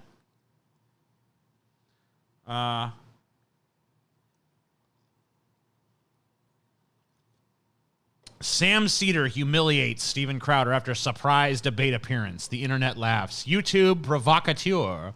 Steven Crowder has been humiliated after fleeing a surprise debate with political commentator Sam Seder on the H3 podcast with Ethan Klein. Crowder is known for engaging in controversial attention-grabbing stunts. During the Derek Chauvin trial, Crowder infamously reenacted the arrest of George Floyd and has been widely accused of racism, homophobia, and transphobia. Crowder is also widely known for being the face of the Change My Mind meme. Much like Ben Shapiro, Crowder enjoys debating college students and has often been accused of avoiding experienced political commentators. Crowder allegedly turned down an invitation to debate Seder at Politicon back in 2018 and was widely suspected of seeking to avoid a humiliating takedown. It's not hard to see why, as YouTube debate culture is known for its focus on ritualistic humiliation as opposed to a thoughtful exchange of ideas. I don't agree with that, by the way. For an example, political commentator Tim Pool became a walking punchline after repeatedly referencing the plot lines of Marvel movies during a political debate with Seder. It turns out comparing your ideological opponent to Thanos isn't particularly effective outside of the playground. Well, yeah. I mean, hence Crowder's reluctance, blah, blah, blah. So anyway, long story short, Ethan Klein invited Steven Crowder onto his show. Crowder was going to show up, but then I guess somehow got wind of this potential ambush was going to happen and dropped out of the at the last minute. Thank you, Taco Face Fart, for your $2 and for I'm glad you appreciated the conversation.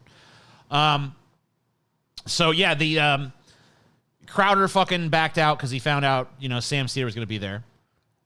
He like went and looked at Sam Seder. He saw that Sam Seder wasn't streaming, so he's like, oh shit, they're gonna fucking bring Sam Seder on there to fuck with me. So he dropped out of the Ethan Klein debate. Then they rescheduled it.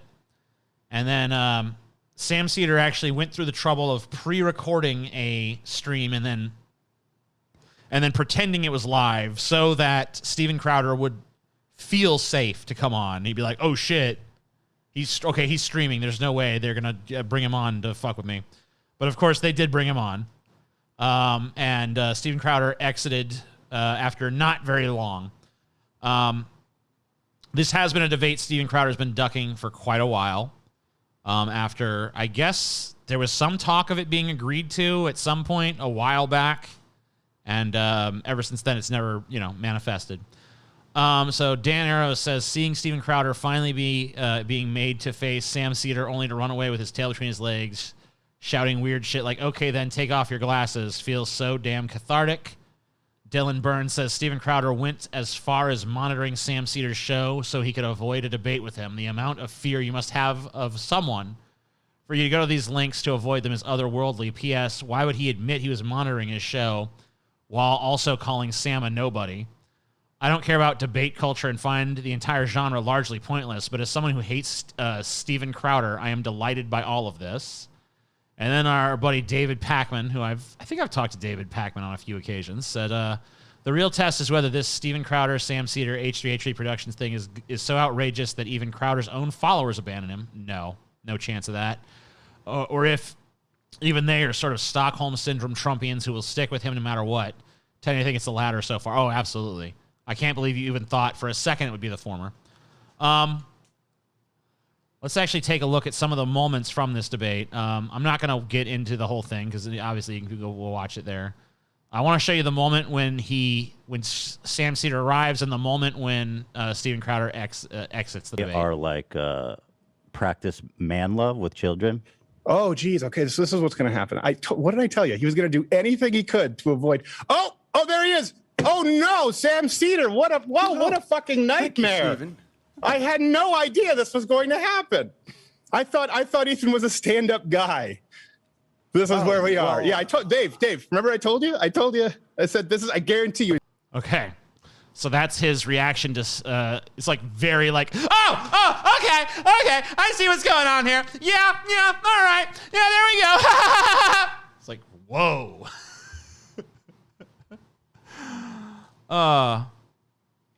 Yeah, I can check out the Streamlab. I'll check it out in a minute. I'll take a look at that. I'll play my music too. Let's take a look at the moment that he exited the call. I think it's right around. Where do we stop seeing him? Yeah, I think it's around here.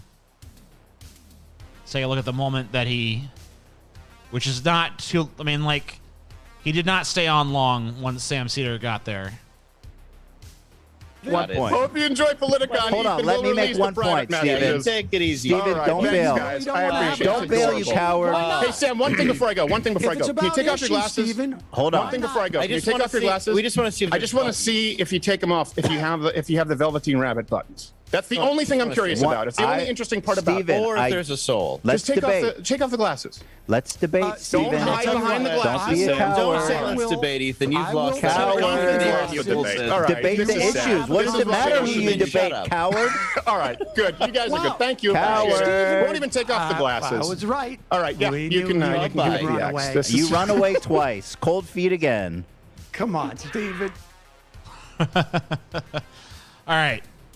So, I got a couple of hot takes on this.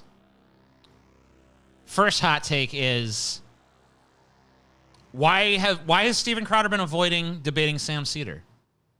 There's really no good reason for him to be avoiding it. Like, okay, I get it. Yeah, Sam Seder would destroy him in a debate. That's true. But it also wouldn't matter even at all.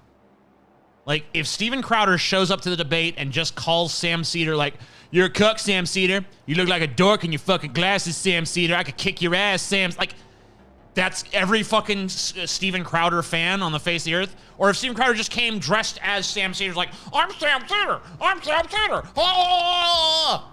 All of Steven Crowder's dumb shit fans are just going to be like, he fucking destroyed that cuck. He destroyed. Like, Steven Crowder has literally nothing to lose. You know, like, Sam Seder could totally demolish Steven Crowder in that debate, and fucking 10 years from now, Steven Crowder fanboys be like, remember the time Steven Crowder fucking annihilated fucking Sam Seder in the debate? That's all that would happen. So, like, why is he even scared of it? Like, his fanboys are not going to give a shit if he gets intellectually trounced, because they don't give a fuck about intellect. So that's my first thing. Like, why is Steven Crowder even afraid of Sam Seder?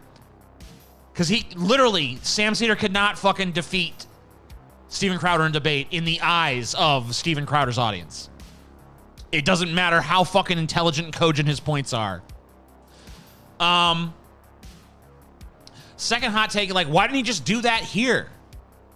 Like, how does it look good when you run away screaming from, this guy?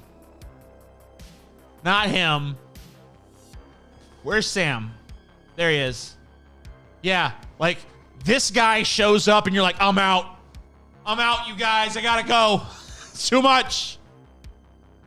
And then today, it was like he tried to do this stream like, oh my God, Ethan Klein and Sam Seder fucking embarrassed themselves, you guys. They fucking embarrassed themselves. Which, you know what? It's fine. His audience is going to eat it up no matter what. And all of the fucking right-wingers are already spinning it like, I can't believe they did this ambush and so messed up. And it's just like, wow, what a pussy Ethan Klein is for doing this and blah, blah, blah. So, I mean, like, the cope is already strong. But you know what? Like, it's not even cope. It's just, like, that's their reality. They live in that shit 24/7. Like, if that's cope, then they're always in cope. And that's the thing is, like, Steven Crowder just needs to realize he's got the Teflon, just like Trump had. Where you can pretty much just fucking do perpetual foot and mouth and go... And his fucking dumb fuck audience is always going to be in his corner no matter what.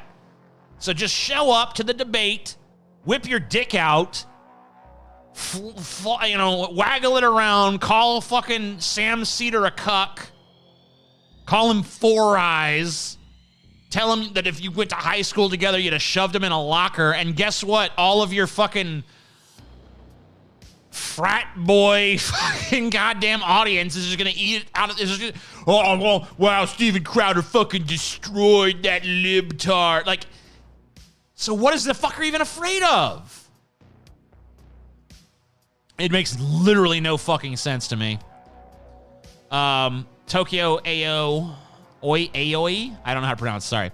Gave $10 Canadian, says, looks like Cowder mind was changed on he's confidence. Spinosaurus gave $5. It says the left is scared to debate. Meanwhile, right-wing commentators won't debate any left-winger unless they are blue-haired college kids. And, you know, honestly, like, even when Steven Crowder does that, he edits that shit. Like, if a fucking college kid goes up to the Change My Mind booth and makes a fucking really good sound, compelling argument against Steven Crowder, do you think that shit ever fucking makes it onto the Steven Crowder channel? No fucking way. That motherfucker is ushered off real quick, and some different blue hairs are brought in. Oh, you guys, they're making worse arguments. Okay, these are the ones.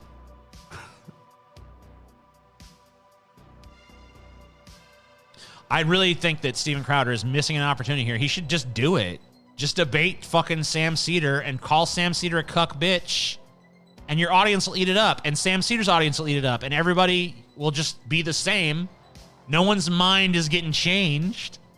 You know? Everyone who likes Sam Seder is going to walk away and be like, man, Sam Seder really fucking obliterated that fucking right-wing douchebag. And everyone who likes Steven Crowder is going to walk, man, Steven Crowder showed that little fucking cuck what's what. You know what I mean? Like, it's not going to fucking change. It's not going to move the needle one goddamn iota. It's not going to move it one little tick. So what is Steven Crowder fucking scared of? What's he worried about? He's got fucking right-wing conservative pundit Teflon.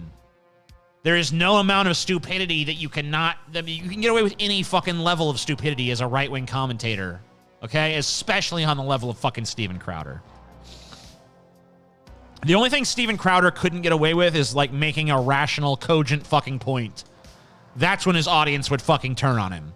If Steven Crowder ever actually has a take that's not dog shit, that's when you'll see his audience fucking turn. Not a moment fucking sooner, okay? Because Steven Crowder is literally one of these guys that just says what he thinks people want to hear in his fucking audience. He panders so fucking hard to the fucking right-wingers.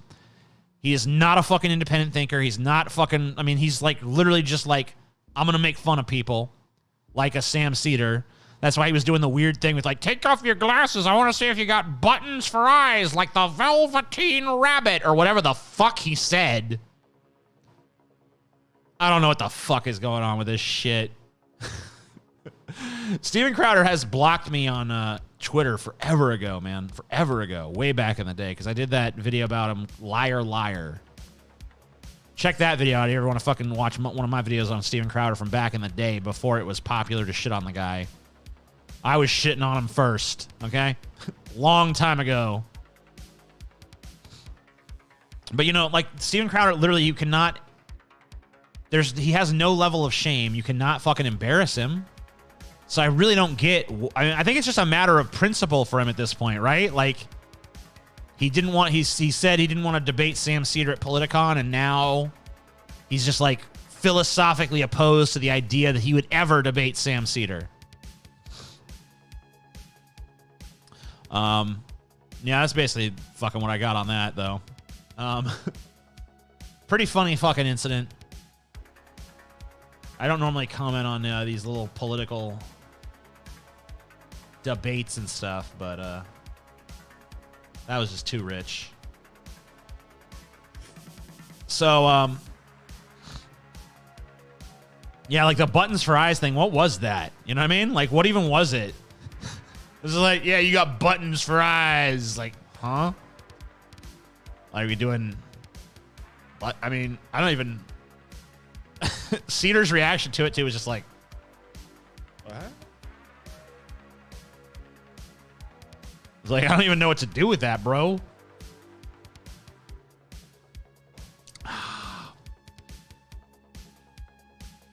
According to some, he doesn't actually hold the values he reports. It is largely a grift. I mean, yeah, obviously.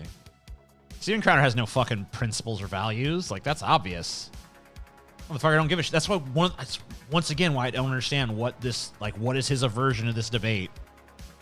It would be nothing but a boon. If anything, Steven Crowder at this point should Logan Paul this shit and fucking charge to watch him debate Sam Seder. Just be like, yeah, I'll debate Sam Seder for money.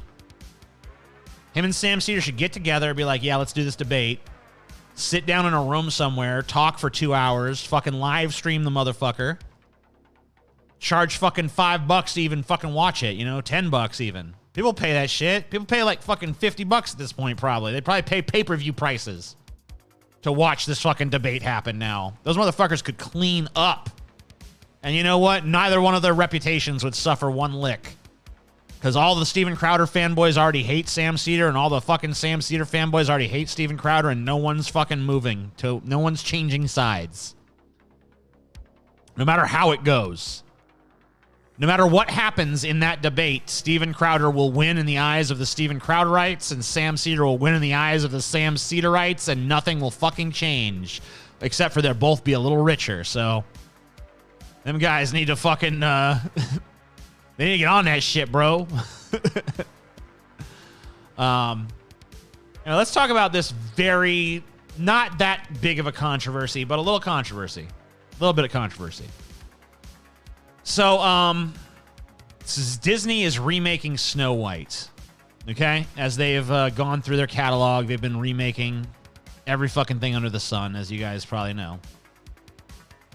And Snow White is one of the things that's being remade. So, mirror, mirror on the wall, who's the fairest of them all? Rachel Zegler has been cast as Snow White in Disney's upcoming remake of the classic fairy tale. Zegler, who beat out many for the role, is poised for a major breakout. She's making her feature film debut as Maria in Steven Spielberg's West Side Story, which bows later in 2021, and will also appear in the superhero sequel to Shazam. Shortly after the casting was announced, Zegler enthusiastically tweeted, "I have manifested my entire life, I think.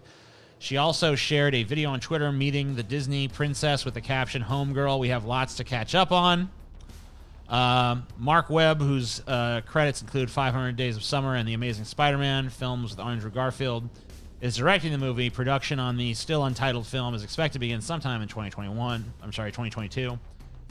Rachel's extraordinary vocal abilities, or being of her gifts, her strength, intelligence, optimism, will become an integral part of rediscovering the joy of this classic Disney fairy tale. Okay, so here's the deal.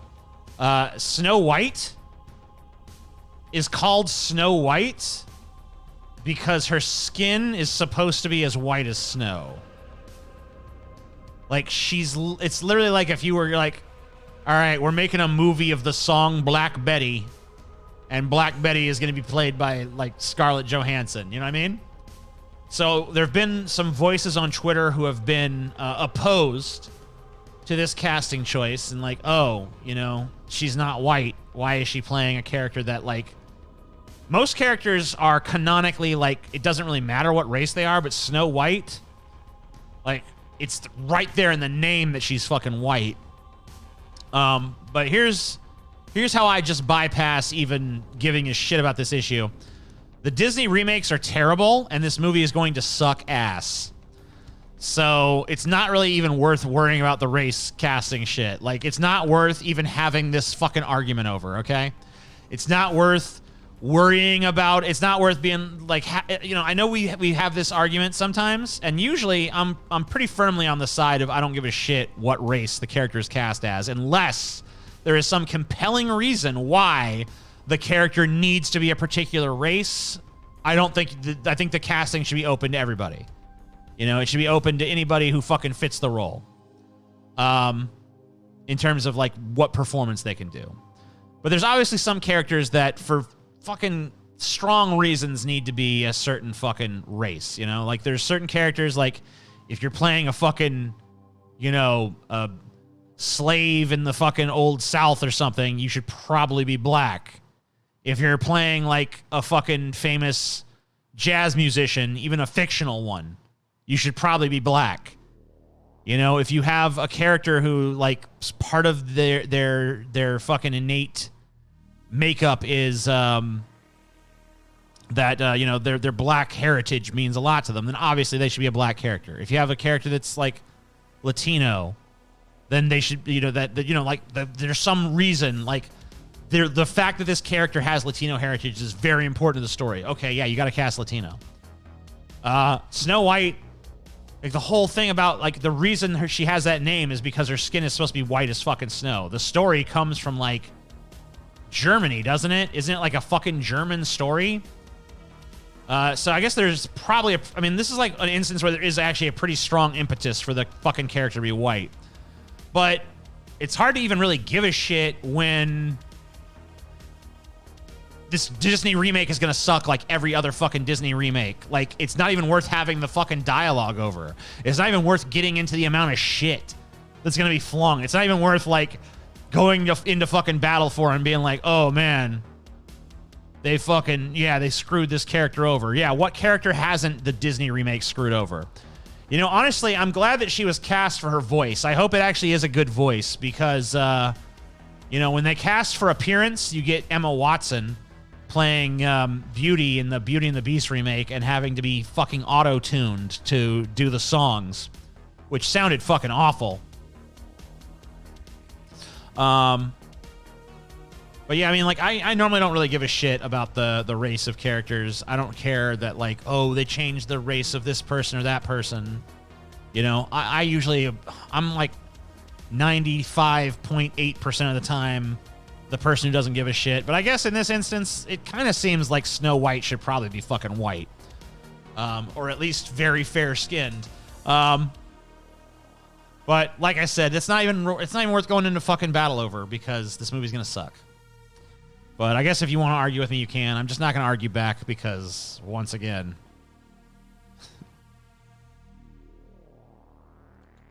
so this is a movie that has been getting some reactions on Twitter.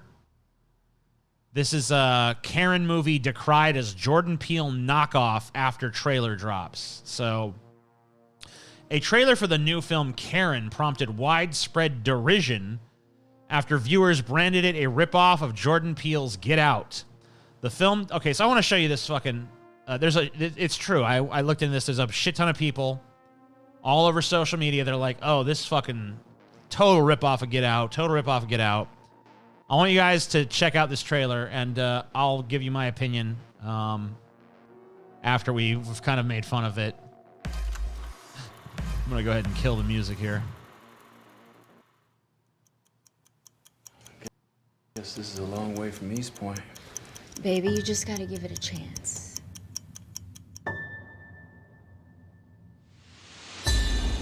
Tell me about your new neighbors. They're black. Do you mind keeping Oh, they're black. it down? If you don't comply, I'll tell the manager. Somebody's taking home security serious. Hi, I am Karen Drexler. I'm your neighbor. You need to be taking your trash cans off the curb right when the trash is picked up. Is she nice? Yeah, she's nice. Wait a minute. We have a white entitled neighbor named Karen. Karen. Okay, enjoy yourself. Karen. Here she is slaving away in the kitchen. Yeah, slaving away. You know. I've come across some very suspecting teenagers. Suspecting? Can you please hurry up? Please, they're very aggressive. Yep. I left my wallet with my ID at home. Leave us alone. We didn't do anything. How the heck did you end up moving to this neighborhood? Next thing you know, we have criminals. You take care of him, and I will take care of her. Would you mind stepping out of the car? My office has uncovered some disturbing information on her. Oh, and shit. her brother. She doesn't like black people. We have a... Fucking right on the nose. No subtlety. Well, I'm black. I know, she doesn't like you either. Yeah. I want to sell the house. What'd I do? You can't tell me, huh? We are living next door to a racist. You went in her house? You wouldn't want your wife to know our little secret, right? I was not standing police procedure back there. What do we have here? We got a hammer. Oh, shit. You It's people going down. Are very angry. Oh, you people. Yep, Shut angry. your mouth, boy. Oh, fuck. Bad things happen to people that don't comply. Gotta comply with Karen. Tell you what. All right, so another hot take. This is not even vaguely fucking similar to Get Out. I get it. Like, there's a lot of black horror movies that have been greenlit lately, like horror movies that like are super connected with blackness. But Get Out was about cultural appropriation, right? Get Out was about white people who wanted to be black. They were trying to, transfer their old white brains into young black bodies so that they could be like cool like the black folk. Like that has like kind of like a subtle message. This is like outright fucking we're living next to like this crazy racist bitch. And obviously it is trying to bank on the fucking success of Get Out a little bit, but it's also just trying to bank on the success of the Karen meme. So what this fucking production company was hoping is that they would put this trailer out and people would be like, oh, it's like Karen, like the fucking meme, bro. She's a Karen, ha! And everyone's going to love it. But they went way too like low budget, shitty and derivative with it. The woman that they have playing the Karen isn't nearly hateable enough. Like, you need a real fucking cunt to play that role. You know they really should have got, but they probably couldn't afford her, is Gwyneth Paltrow. Because, man, I hate that bitch on sight. And she would be a great fucking Karen in a movie. But, you can't get her, so get a Gwyneth Paltrow type. Get someone who's really unlikable like that. I saw someone say on Twitter, like, oh, man, Hollywood's out of ideas. Like, I don't think Hollywood had much to do with this fucking movie. This movie looks like it has a budget of like $200,000 or something. This is a BET original fucking movie. This is not some major fucking look. I have the director's IMDb page here. Like, okay, this is what the director of Karen has done prior to this. Like, he made a movie called Highway. Get it? Highway, and it's like Interstate 420. It's like, okay. Parking Lot Pimpin', Holly Won't, His, Hers, and the Truth, Fruits of the Heart. I mean, like, this ain't the next fucking Jordan Peele, okay? This ain't the fucking next Jordan Peele we're looking at, you guys. And I don't think that this movie rips off Get Out at all. I think it was greenlit because Get Out was a hit, but I don't think it has much to do with Get Out. It's way more on the nose. It has no fucking semblance of cleverness and doesn't even really rip off the plot in any way, shape, or form. The only similarities are that it's like a black-driven horror movie. That's pretty much the only fucking thing that really strikes. It's not similar. It doesn't look like it's similar in tone. It's not similar in content. So this idea that this is a Get Out ripoff, I think, is unfounded. Now, if you want to say this movie looks like shit, I pretty much agree with that. It does look like shit, but not because it's a fucking Get Out ripoff. Tokyo Aoi, you gotta tell me how to pronounce that fucking name. Just think you need more money. Thank you. I think you're right. And I also got $5 from Civilian Threat, who says Milo Yiannopoulos, or whatever his name is opening a gay conversion therapy center in Florida. His announcement videos on Twitter, hilarious. Yeah, I could promise you this. That gay conversion therapy center is going to have some of the hottest fucking gay sex you've ever fucking seen or thought of or heard of. Because there's that extra giddy little thrill of Jesus not approving, you know?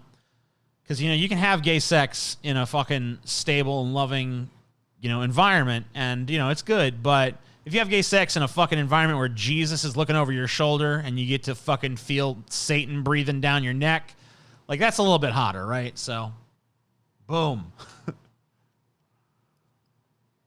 Yeah, I mean, another thing about the Karen thing is, like, Karens are not just racist, right? Like, if you're going to make a movie lampooning Karens, then you got to go a little bit further. Like, you have to fucking show the scene where she's a cunt to everybody, not just the black people. Yeah, like, a Karen definitely is racist, but a Karen is not only racist. So really, this movie missed an opportunity to really fucking delve into the heart of the Karen. I think the biggest sin this movie commits is that a Karen movie actually is not a fucking bad idea.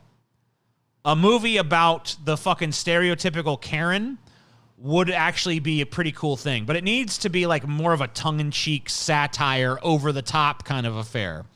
This looks like it's trying to be way too grounded, and it looks like it's trying to be taken way too seriously. Say Toko Aoi. Okay. Toko Aoi. Thank you. This is a ripoff of Lakeview Terrace, not Get Out. Yeah, it's like a race and gender reversed Lakeview Terrace, dude. Lakeview Terrace, not a terrible movie. I mean, it wasn't great, but like even after all this time, I still kind of remember it. I remember Samuel L. Jackson being pretty fucking entertaining in that movie, to be honest with you. I want a scene where it's Karen versus Karen for preferential parking. Yeah, I mean, that would be fucking way better. Here's an idea, a Karen movie in the style of early Peter Jackson. Like, yeah, that would be so much better. This movie just looks like it misses the mark. It looks like it has a pretty decent premise that it doesn't really fully utilize. Now, maybe the movie will come out and I'll find out different. But, you know.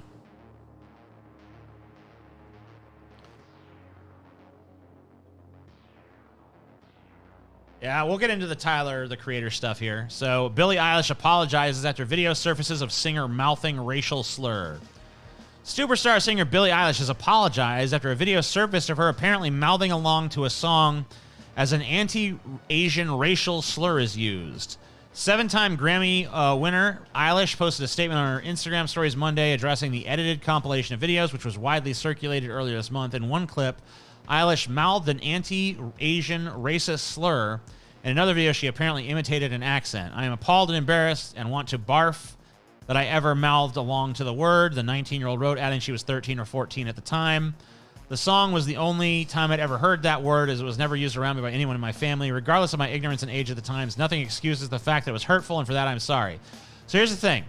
The song that she was mouthing the lyrics to was a Tyler, the Creator song, and yet there's no backlash to him using the slur.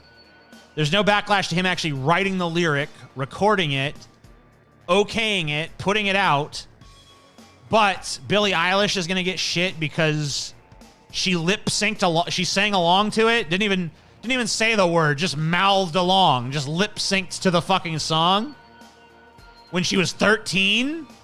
Give me a fucking break, bro. And you know what? Like, the word, by the way, is chink. The word was chink. And yeah, it's a fucking nasty word and should never be used in a hateful, derogatory, or racist context. But the N-word, it ain't. Okay? And, like, it doesn't have the same sting or notoriety. And her excuse that she didn't even know that it was a fucking racist word is pretty fucking credible. It's like, it's not that hard to imagine that a fucking 13-year-old girl does not fucking know the history or the origin of that fucking particular racial slur, okay? I mean, and then she's getting shit on for it. There's like a million articles right now trying to cancel Billie Eilish over this bullshit. But I've yet to see one article fucking actually being like, hey, Tyler, the Creator's got some fucked up racist lyrics in his catalog, you guys. None of that. He's fine. Like, why does he get a pass? Is there a black pass for using anti-Asian racial slurs?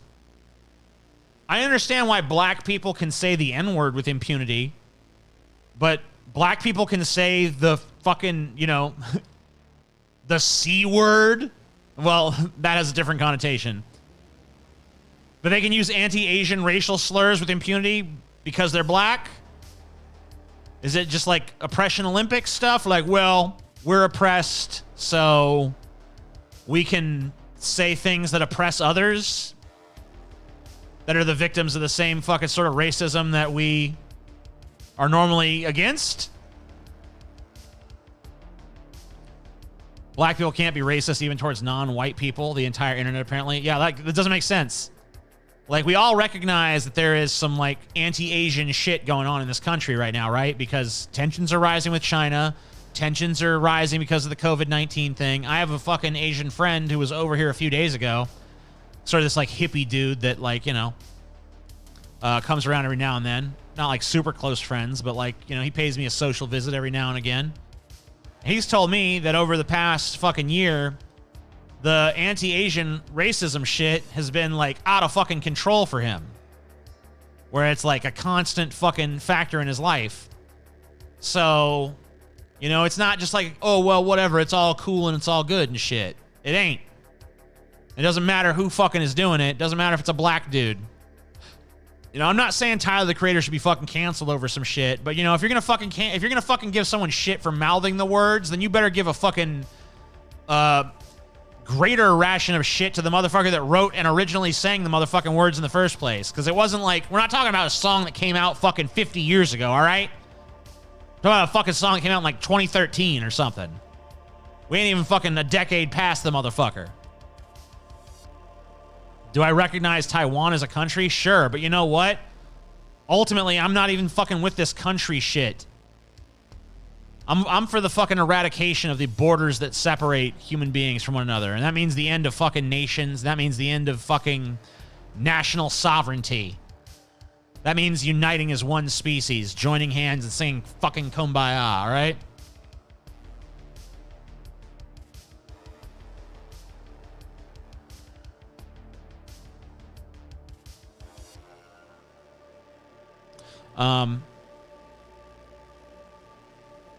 Asian hate only counts when white people do it, TJ. Don't you understand? No. No, I don't understand. I sound baked? I wish I was baked.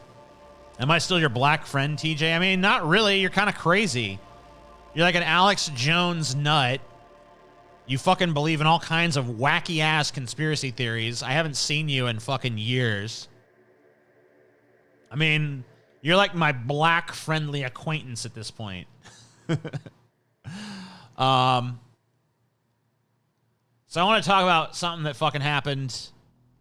Well, I'm going to take a step back. We're going to talk, well, you know what? I'm going to fucking get to the point in this stream where I'm going to talk to the chat and just do, like, it's going to turn into a chill stream pretty soon here. But I guess I'll wrap up the last of the planned content that I had. Last thing that's on my fucking agenda to talk about. And then we can just kind of have a chit chat. But I want to talk about what happened on our fucking Trans Trailblazers episode of DFF. So this shit was rated by a bunch of fucking transphobic pieces of shit from an online fucking forum. I don't know if the up to down ratio has changed any since that happened. Let me fucking check real quick.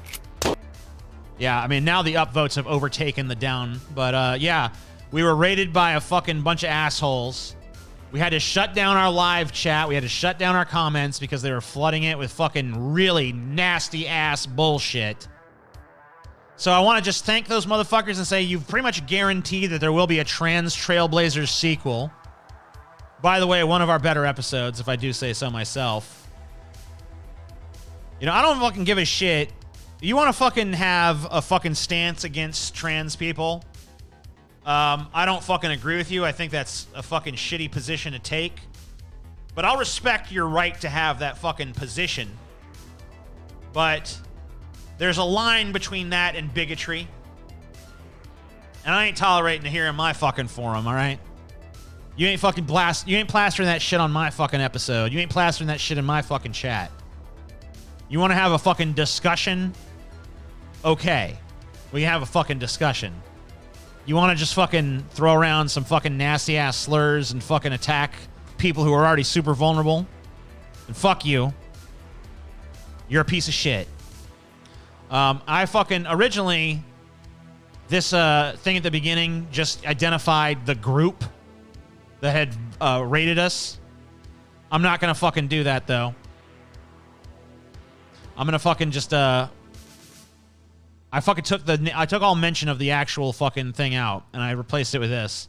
Live chat and comments have been disabled due to a transphobic raid from a bunch of insecure incel crybabies who are conflicted by all the FAP sessions they've had to transgender models and porn stars. They have unfortunately decided to make our show the target of their pathetic neuroses this evening. We thank you all for your understanding. Because that's how I feel about it. Go fuck yourselves, you miserable, conflicted bags of shit. I know that every single motherfucker, every single down vote on this fucking video represents a motherfucker that had a weep session after they blew out a load of cum jerking off to chicks with dicks. What am I? You fucking neurotic pieces of shit. I know that you're fucking full of shit. I see right the fuck through you. Don't think that I don't. You pathetic fucking worms. Boom. There you go. Here's another thing that's kind of a similar vein. More than 1 million non-binary adults living in the U.S. Pioneering study finds.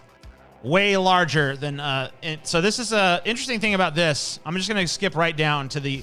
So this just talks about all the mental illness and stuff that happens. Stressing. Researchers have like 94% suicidal ideation, meaning thinking of suicide. Moderate distress or serious mental illness, 90%. Serious mental illness, 50%. Suicide attempt, 39%. Non-suicidal self-injury, 74%. Really fucking high levels of this shit.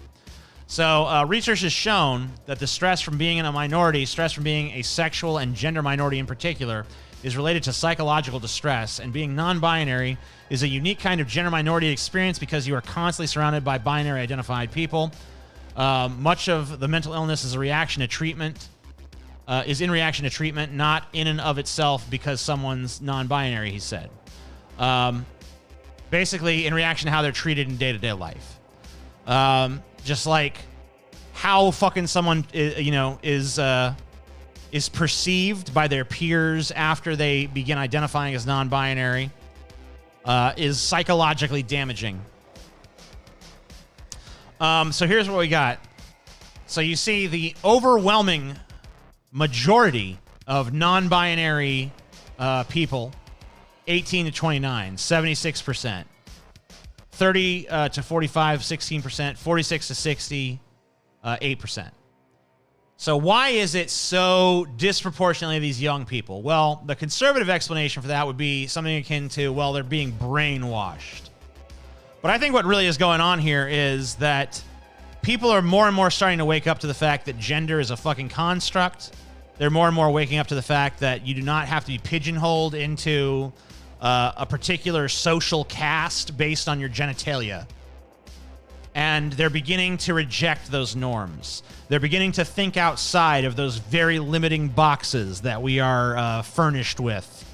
Oh, well, you have a penis? Well, you're a man, and this is the attributes of man, and you must live up to those attributes, no matter what your actual predilections may be. So this is a good thing, in my opinion, but this high rate of fucking suicide and mental illness is a problem. And this just shows me the need for greater and greater acceptance, and the need for less and less of these thumbs down assholes that are like, boo, anybody who challenges gender norms is a piece of shit. It's like, these motherfuckers, they want to fucking think they're so goddamn punk rock, so fucking rebellious against the fucking system or whatever, but all they ever fucking do is steel man tradition, steel man tradition, steel man tradition. You guys are not fucking the acerbic dose of acid that breaks down the social order. You're a fucking, you're social order steel men. You're conformity enforcers. That's all the fuck you are. That's all the fuck you'll ever be. That's all you fucking know how to be. Just go around and fucking, yeah, everybody has to be the way I think they should be. You're a bunch of fucking Nazis. You're a bunch of fucking Voldemorts.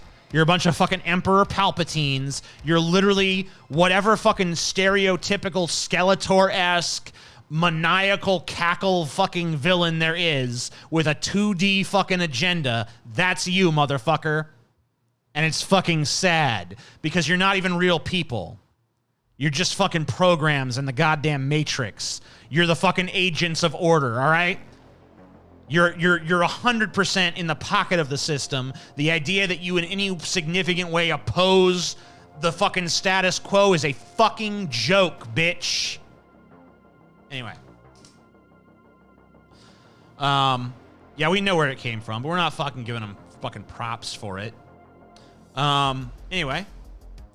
That concludes all the planned content I have. So from here on out, we're just doing a chill stream. So those of you who are into the more content-driven shit, you can fucking go now. I've covered everything that I wanted to cover. I've talked about everything I wanted to talk about. So let's fucking do this. Let's have a talk. You and I, everybody, let's converse. Let's talk to the chitty chat.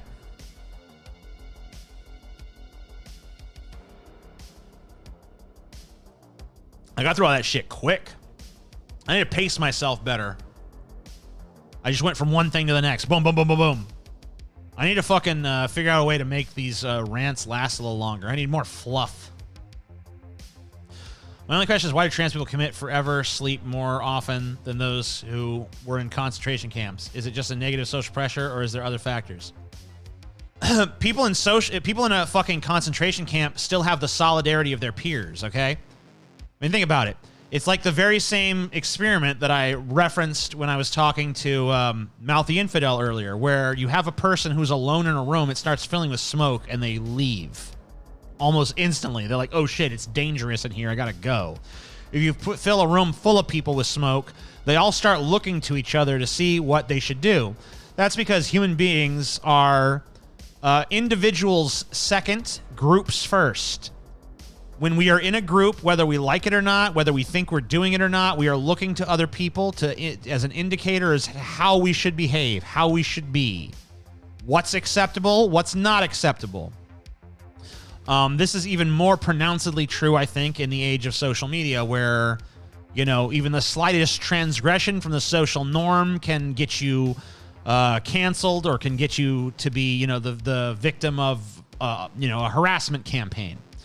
So I think that a lot of times when people are transgender, they look at everyone around them and see that they are not like other people. And so they are not able to have that sense of solidarity that maybe like the Jews in the concentration camp, they could look around and see a bunch of other Jews in their very same predicament as themselves. So they could still have solidarity within their group, you know, because they were all going through a similar fucking experience together as a collective. And they could help each other, and they could help each other persevere. But if you're a trans person or a non-binary person or whatever the fuck, you know, you don't have that solidarity unless you're around a bunch of other fucking trans people, but they're a very small percentage of the population, so it's fucking very hard to find that solidarity. So that's why. I think, anyway, this is one man's fucking best guess. Your forehead's chubbing over your shades. No, it's not.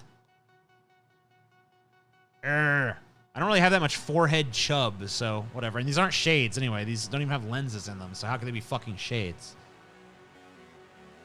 These are totally fucking fake.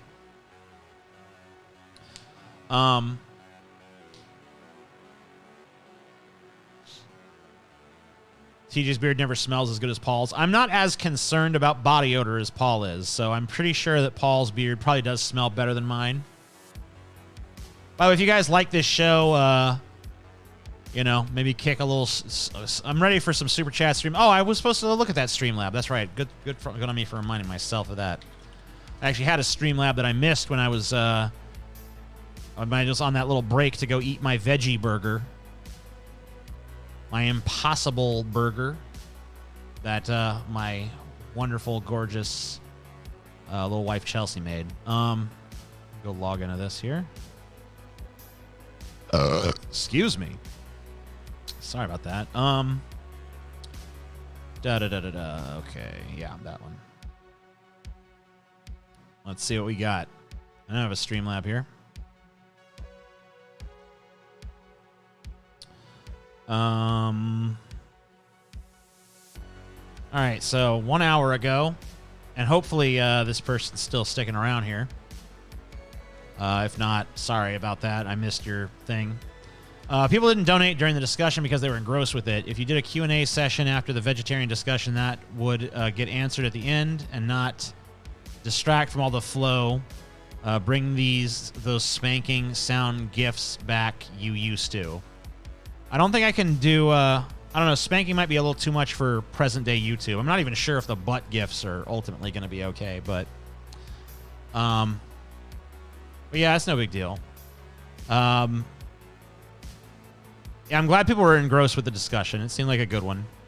I don't feel like anything was actually resolved with it, but at least some positions were stated, and hopefully some people emerged with a better understanding of the issue than maybe they entered with, but I doubt it. But still, hey, you know, it was still an interesting discussion to have. I'd like to bring more guests on here. I'm trying to get more people to come on. Do I regret the eye surgery? I mean, I'm wearing fucking fake glasses here. So, yeah, kind of. There is booty. I haven't gotten rid of the booty yet. The booty is if you donate via Streamlabs, though. If you donate an amount over $3 via Streamlabs, the booty will appear and shake. I have not gotten rid of it yet. But, you know, YouTube is rough, bro. YouTube is a cruel mistress. She be a real fucking cunt sometimes.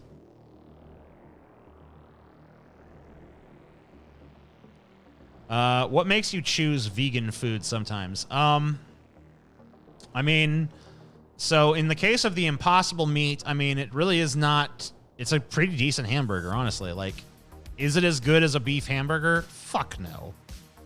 Like, it's just fucking not. But is it pretty goddamn close? I mean, yeah. I'd honestly say it's better than a turkey burger, which I also will eat sometimes. It's really not bad. It's a pretty good fucking hamburger, man. I mean, and, you know, obviously no animals had to die for it, which is kind of cool. I'm not a fucking vegetarian. I'm not a vegan. I've tried it before. I can't fucking do it. I like meat fucking too much. But I do try to have days where I don't eat it. I do try to have days where I do like the vegetarian night or something to at least reduce my consumption. But that's about the fucking best my ass can do.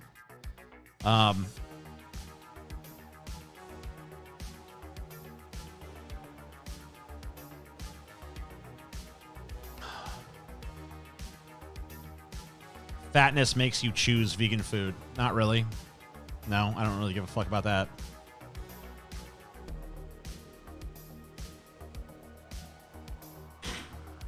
Is the Asian hate propaganda real? I mean, I just told you, I have an Asian friend. I have a Chinese friend.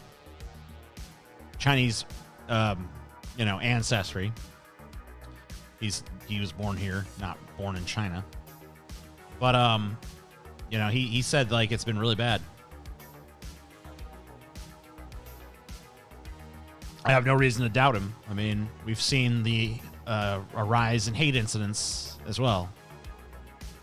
You know, and look, there was a rise of Jews being attacked during the anti-Israel stuff a few months back, or like a month ago, or whatever the fuck it was. There was a rise of anti-Muslim attacks and even anti-Sikh attacks after 9/11. You know, there's definitely been times when racial groups in this country have been targeted with animus. You know, based on geopolitical events and people frustrated over things like that. Like, you know, there was. You know, I know John Oliver did a segment where he was showing some of the fucking anti-Japanese sentiment that existed in this country during, you know, the time when Japan was eating our lunch in the automotive industry and others. So, yeah, I mean, there's definitely some fucking shit going on there. Do you have any thoughts on alternative education system like Steiner, Waldorf? I don't know anything about that. I'd have to look into that. You want to send me some material on that? Help me be better informed in the future when someone asks me that question. I appreciate it if you do. Twitter DMs are always, always open. But of course, no one talked about the anti-Jewish attacks because they were posed as bad. Well, I'm pretty sure people did talk about them, actually. I saw people talk about them. I mean, I know about them. So, some people were talking about them for sure.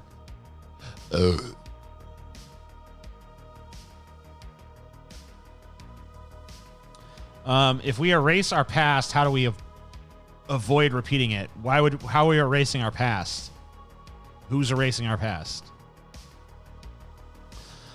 Jews are always being picked on ever since the beginning. Yeah, I mean, like, obviously, Jews have always faced, like, certain discriminatory fucking hurdles and shit, for sure.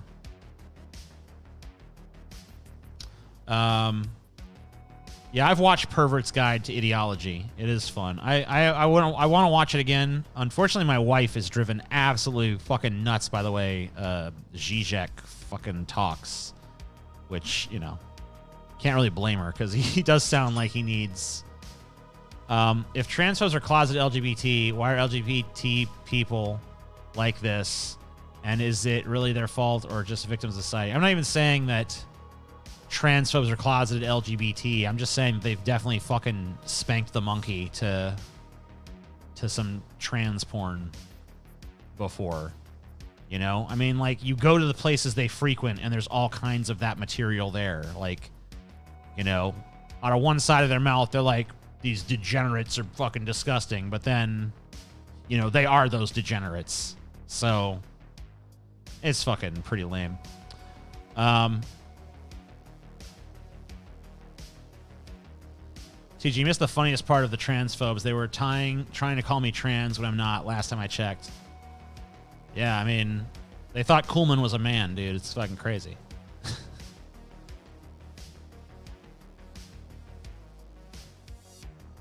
Jews were banned from owning land. That's why they went into finance. I mean, like, to some extent, like, Christians weren't allowed to do certain finance. Like, they weren't allowed to lend money and shit.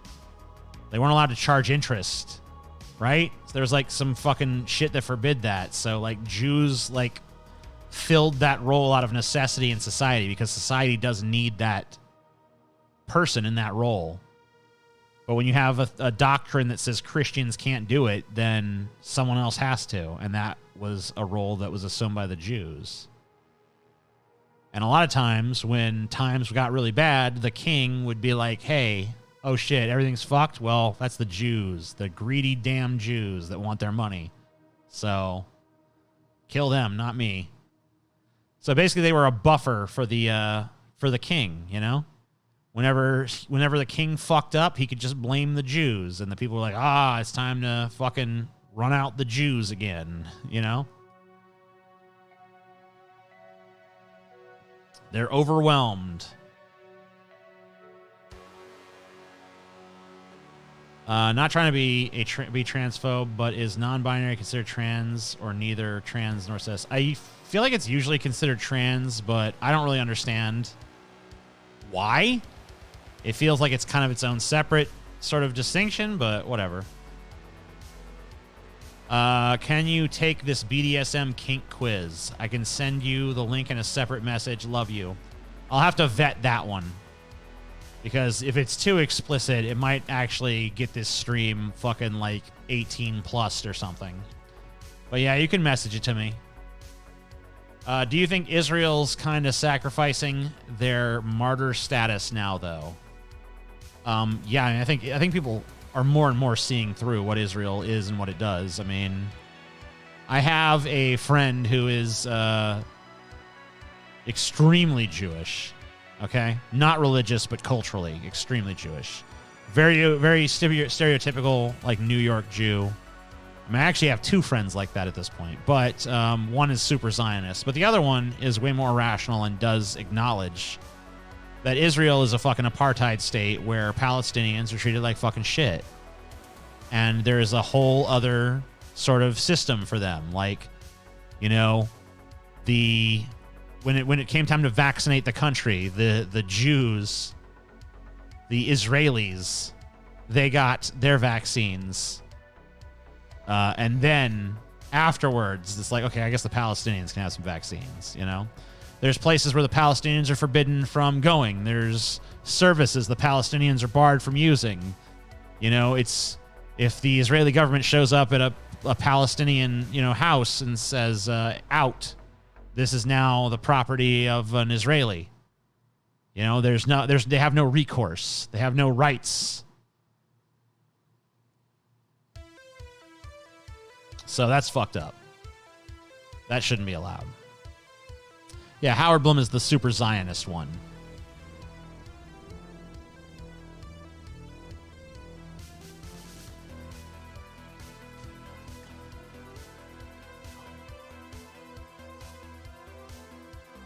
Yeah, I mean, there's the level of segregation in Israel is fucking batshit crazy insane, so.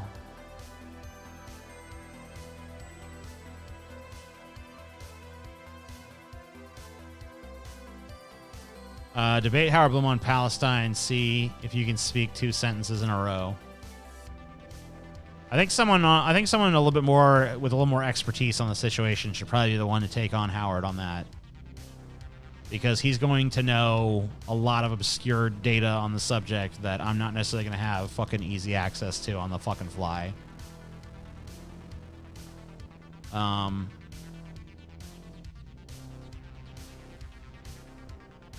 end all religions worldwide. I wish I could. I wish I had the magic wand that I could wave over the world and convince them to abandon their faiths. But, you know, obviously, that's not really a thing.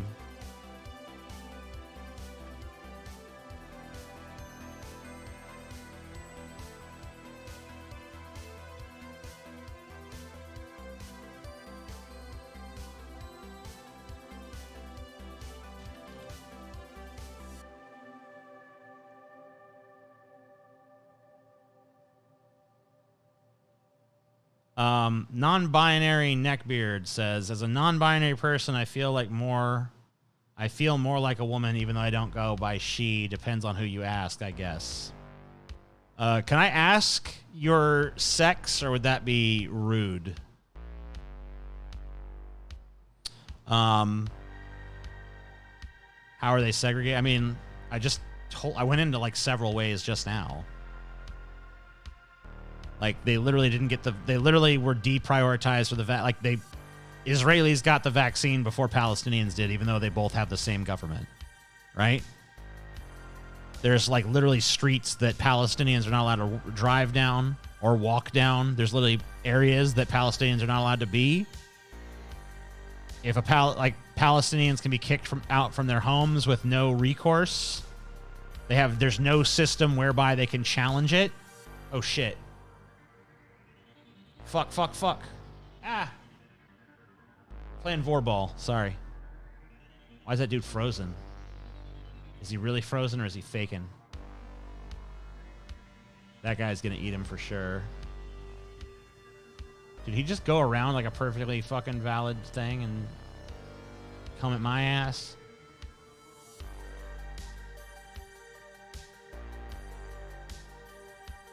My friend unsubbed from DFF because he said putting content on a paywall isn't fair. What should I tell him? I mean, I think that YouTube not like discriminating against us for advertising dollars because we supposedly are a hate channel is not fair. I think the way that YouTube treats content creators is not fair. You know, there was a time in YouTube where I didn't ever have to ask you motherfuckers for $1. I still did because I'm an e-begging piece of shit. But I didn't have to. There was a time when I could make plenty of money just by getting views, and that's kind of how it should be. Talent show scam situation. I know. I'm so bad. I need to fucking get that going. Like, I have everything I fucking need to do it, so I just need to do it. Whoa. Okay, that guy is recalibrating.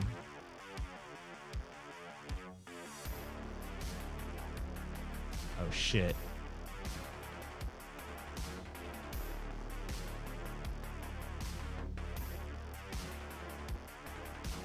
I can't believe that dude just didn't eat me right now. Oh fuck.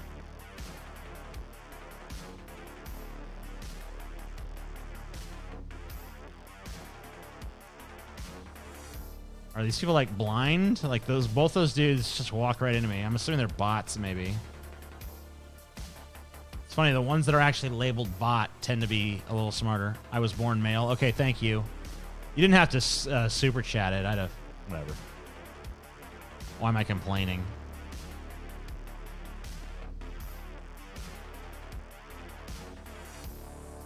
You guys get demonetized for openly saying hateful slurs. Yeah, I mean, as far as I can tell, the main reason we got demonetized is because we did a stream called like fucking Jewish pork or some shit. And it was like because there was like literally, I forget, there was some story about fucking like kosher pork or some fucking shit. Like there was like a rabbi that was like, theoretically it is possible to prepare pork kosher because of some loophole. And we're like, oh yeah, Jewish pork, ha ha ha. And then we fucking, it was like, oh, this is like hate speech or whatever because, I mean, I don't know why. They just decided it was. There was no actual like logic behind it. At least not that I could fucking see.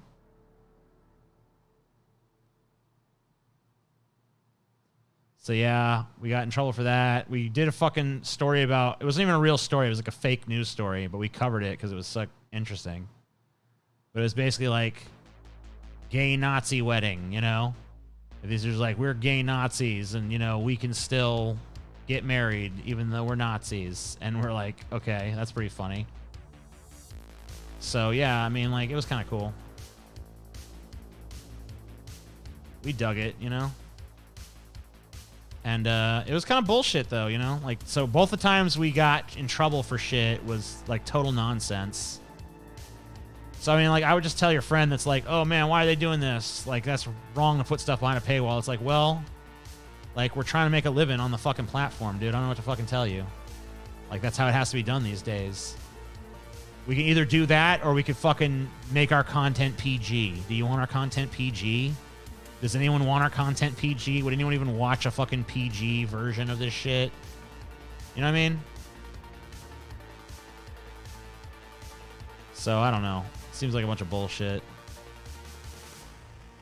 Can I fit through this? Maybe.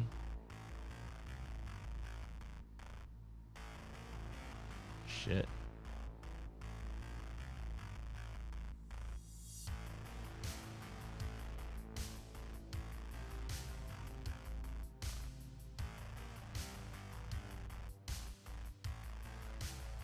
I don't want it. Get Carol away from me. Damn. This ain't no good place to be, bro.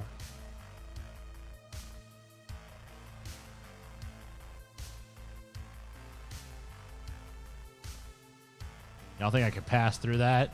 I don't think so.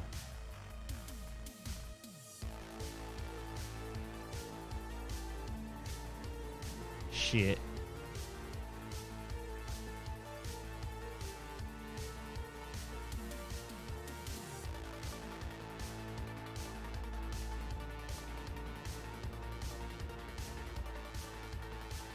Damn, bro. Hardcore.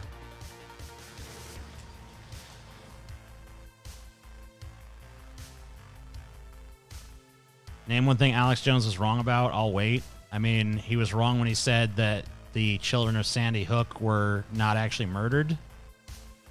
He was wrong when he said that they're the fucking elite are fucking harvesting the brains of fucking children to stay eternally young.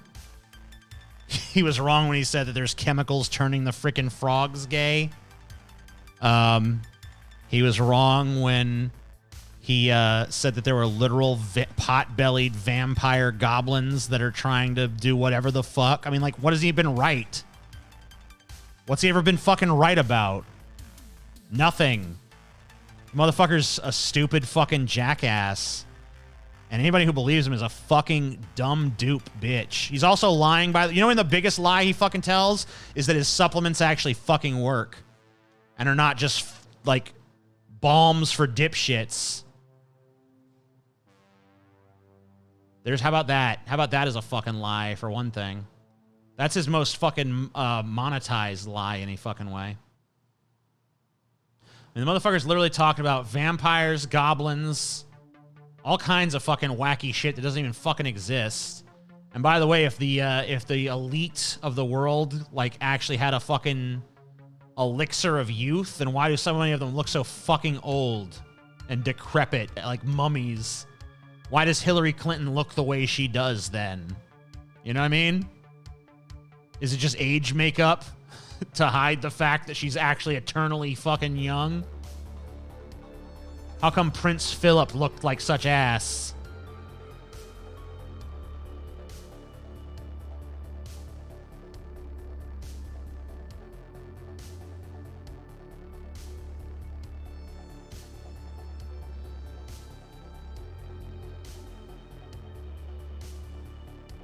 Get away from me, bitch. I'm gonna fucking run from you.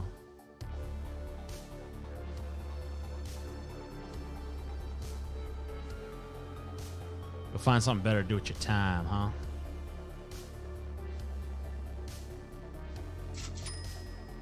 Oh, shit. Had to say goodbye. I'll read that in a minute. Sorry. Sounds like someone's dog died. Sorry. That sucked, bro. Oh, man. Ate both of me. Okay. I guess I can look at the Streamlab now. Had to say to my... Oh, man. They gave me $50, too. Thank you so much. He was a good boy. Donated $50. Says, had to say goodbye to my old dog, Kaliba, the other day and miss him heaps. Got him when I was 7. I'm 27 now. Please show this pic of him and tell everyone to show their pets some love and give them some treats tonight for my Kaliba. Dog lived to be 20 years old. Here he is. The goodest of boys, man. See that shit? 20-year-old dog. Oh, man, dude. Had him since you were 7. Now you're 27. That's like a whole life thing. That's like life has changed forever. Man, that looks like a fucking good dog, too. What even is he? He's like a little mini wolf. That's pretty dope. Sorry, man. That fucking sucks ass. I hope my dog is immortal. I hope my dog never dies. Maybe I can get one of the elites to hook me up with some fucking adrenochrome or whatever to fucking keep Sal eternally young. Since apparently we have the technology to do that, according to Alex Jones, who's never been wrong. What a load of fucking shit. Yeah, I don't even know what breed that dog is. It's fucking crazy looking dog. I'm gonna keep playing this if you guys don't mind too much. I really wish I had some way to like look at the chat while I'm doing this, because like you really cannot avert your eyes when you're playing this fucking game. Like there is not a good moment to like look at a different screen. So if I just had like someone who could read shit to me, like a little assistant or something, that'd be pretty dope. Oh, man, if I can get big enough, I can eat that motherfucker that's just frozen there. I noticed a lot of frozen people tonight.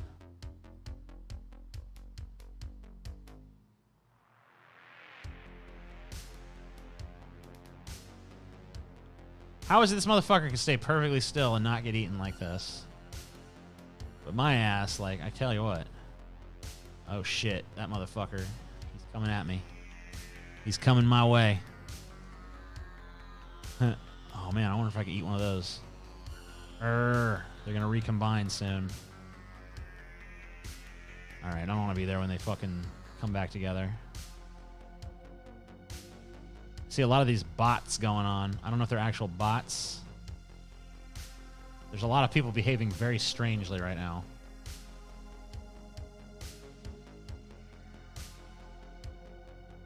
Yeah, these are definitely like some weird bots running around. How can I not get any of these fuckers? Come on. That's not fair.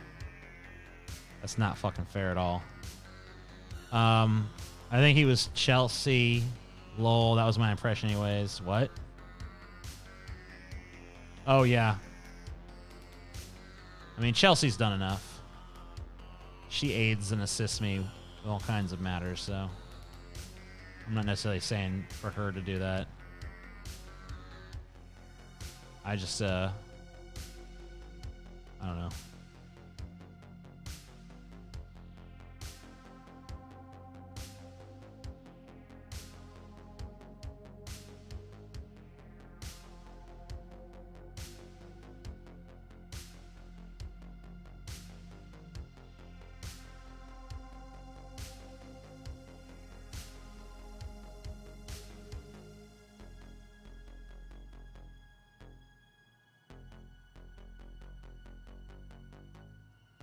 Gonna be a bunch of fucking little ones.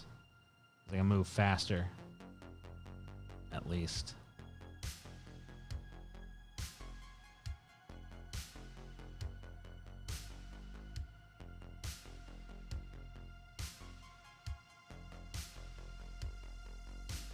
Of course, I'm a tantalizing target.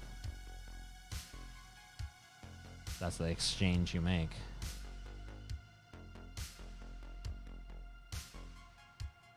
Able to gather up some quick mass that way, though.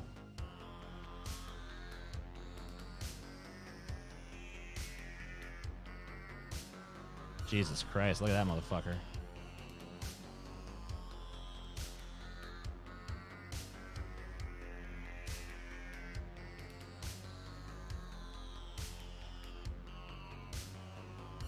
Look at all these fucking bots, bro. Shit.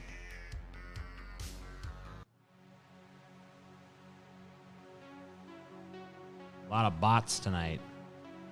Usually not this many bots playing. Weird shit. They're just all like conglomerating on that guy. Part of their program, no doubt. And then a lot of the players that don't seem like bots just get frozen. Oh, they unfroze. Maybe they were faking. It's gonna act like I'm frozen. It's hard to actually do that.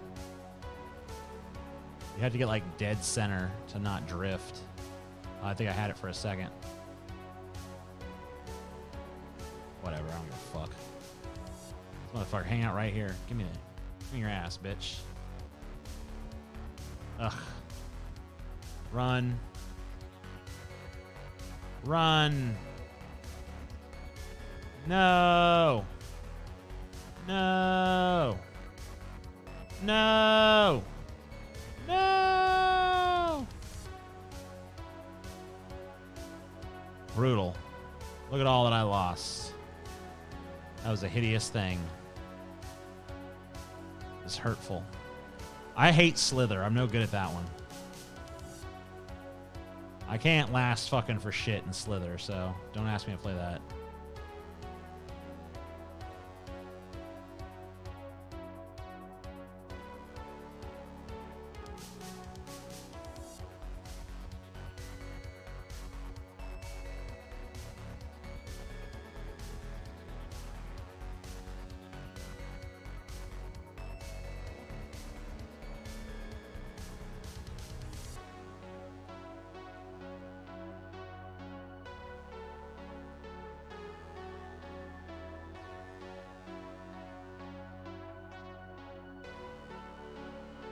You ain't catching me, bitch. I guess you are, actually. Damn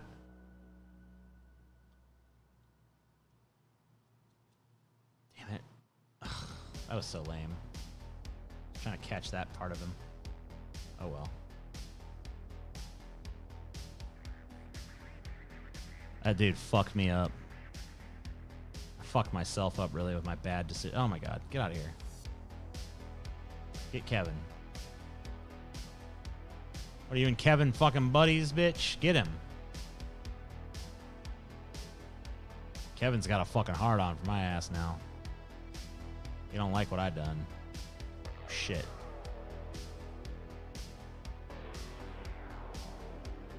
Can I eat those or are they gonna eat me?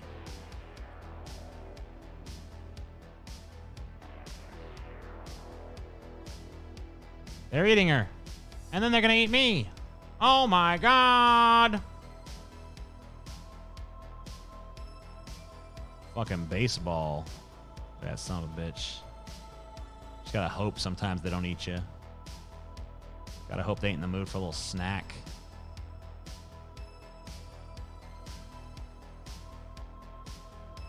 Shit, brah. Nuh-uh. Nuh-uh, bitch. Get out. Nope. You had your chance. You could have ate me then. Now you can't. I'm too big for you to fucking... Whatever. You ain't swallowing my ass. That's the point. Oh, man. How I missed that? That's fucking such bullshit. If anyone else did that to me, they'd have fucking caught me. But I do the same fucking thing, and the game fucks me in the ass. You know why? Because this game is a cheating son of a bitch. That's fucking why. Motherfuckers know how to cheat. That's all I'm saying.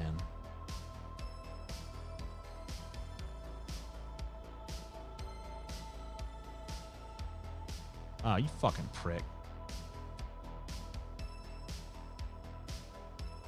Ugh. I did not get the best out of that feeding frenzy, for sure.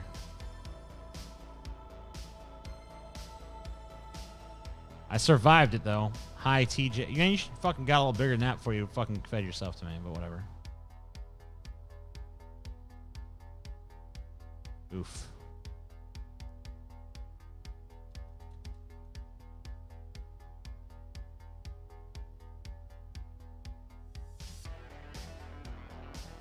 Sometimes you're better off just splitting up into a bunch of little pieces and then trying to outrun them.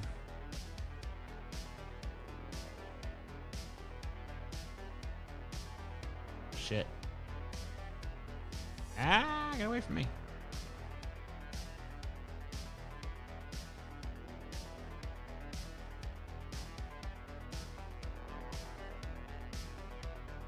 Fucking Jesus God, no.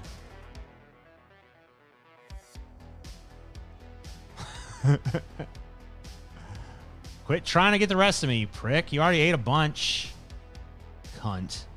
Oh, man. Look at me now. So depleted from my fucking glory days.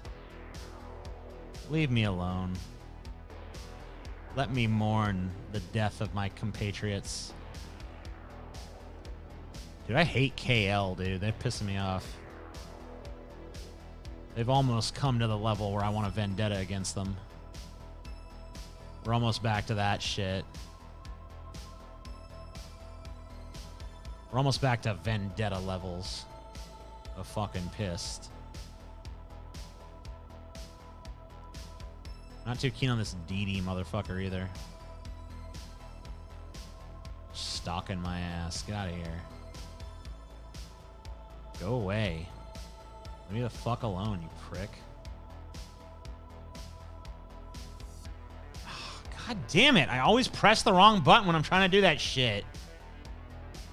Motherfucker. How hard is it? There's 2 fucking buttons in this game, and I consistently push the wrong fucking one. How am I this bad? Alright. Like, literally, 9 times out of 10, I'm like, I'll shoot at the green thing, and that'll make the green thing fucking pop out another green thing, and that'll fuck that motherfucker up. And then I fucking, instead of shooting out the pellets to feed the fucking green thing, I split, hit the green thing, and explode into fucking a bunch of little tiny pieces that then get eaten by assholes. The same asshole I was trying to kill, usually. And it's like, what a fucking fail. Consistent fucking fail over there. And it's dense with nutrients over here. Oh my fucking God, no.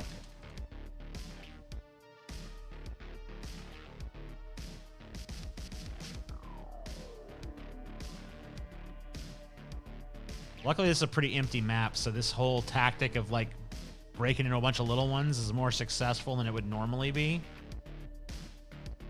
Because a lot of times this strategy would just get your ass ate real quick. But since this map is pretty empty and there's a bunch of bots that are pretty fucking stupid, that's not happening as much. You know what I mean? Don't do it, bitch.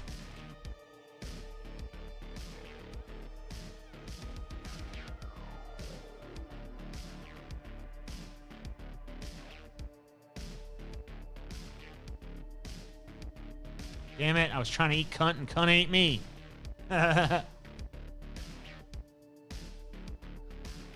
Paul doesn't do well in debates either. I mean, he did pretty good in his last few. Wait, he trounced the last 3 times. Well, no, he didn't trounce Vosh, but he fucking did really well against Jamie Darkey and did really well against Origin of Language. I guess that's not much of a bragging right, though. Original Language had a pretty fucking pitiful fucking showing in that debate, so I guess that's not really much of an indicator of skill. But yeah, that was pretty miserably bad.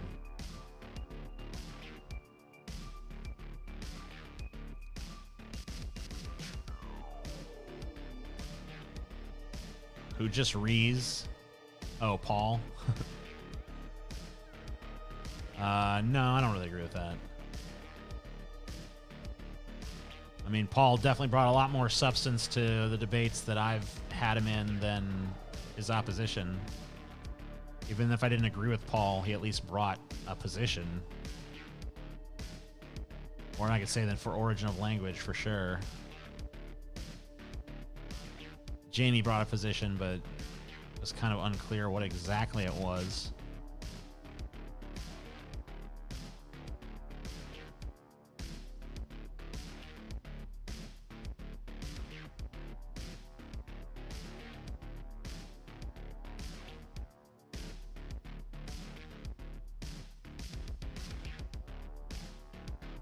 Jimmy said Vosh was the original socialist. Let that sink in. I mean, I don't think she meant like he's the original socialist of all time. Probably just means like the first person to popularize socialism on YouTube. Because like there were socialist YouTubers before Vosh, but like probably no one really gained any traction with it. At least not that I knew about. Like, he was the first time that I saw someone getting popular with views that were that far left, which really kind of showed me that, like, people were more willing to accept that sort of thinking. Because, like, prior to that, like, I'd put it out there that I was on the left, but, like, I didn't do too much, like, super lefty content. Like, I would do things that had cross appeal for libs, like, you know, talk about, you know, racist assholes and conservatives and shit. But, you pricks. Ugh, just gonna feed myself to that. But, you know, I wasn't getting too much into, like, workers need to fucking own the means of production kind of shit. I mean, honestly, I had not really, like, developed those talking points very much. I mean, I kind of realized that, you know, the current system is going to implode one day, and I kind of wanted a more Star Trek sort of utopian future. But I had no idea, like, what language to use to actually advocate for it. And I feel like that's, what is this shit? Paul is an abuse bully. How could you not defend your friend Jamie? Why would Jamie shouldn't need my defense, especially when Jamie shows up to debate. I mean, I fucking made it clear to Jamie, like, Paul wants to debate. Do you want to debate? She said yes. And they debated. And now Jamie says that, you know, she doesn't really have an interest in debating, so that's fine. I won't ask her again. But I was there in my capacity as a moderator. I wasn't there in any capacity as a defend my friend, and they're both my friends, so it wouldn't even make sense. Like, I like Jamie and Paul, so there's really no I don't really have, there's the friendship loyalty angle doesn't really come into it. I don't even really think you were making a serious criticism anyway. You're just trying to be a drama stirrer, probably, but just in case you were sincere, that would be my actual answer to you.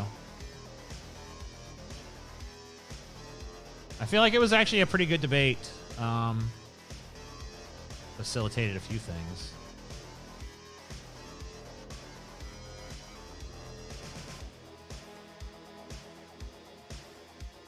I mean, people definitely enjoyed it. It has way more views than videos on this channel typically get, so.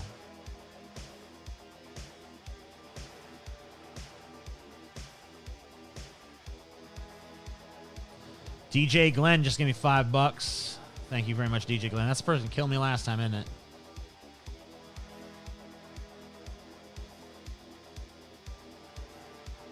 Rock on, DJ Glenn. Yeah, I'm gonna do one more round of this. In my next death, I'll pay attention to you guys a little better again. But you know, I love to play this stupid fucking game.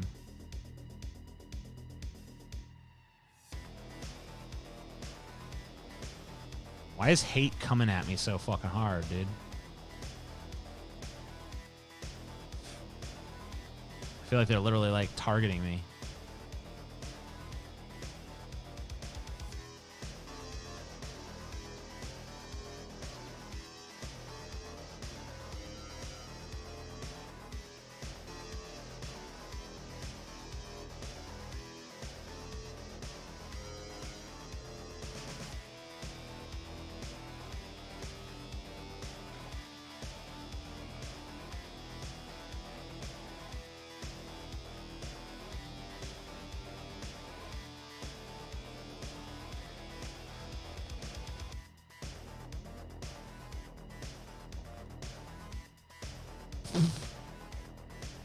I'm gonna get to the top of this goddamn leaderboard one of these days.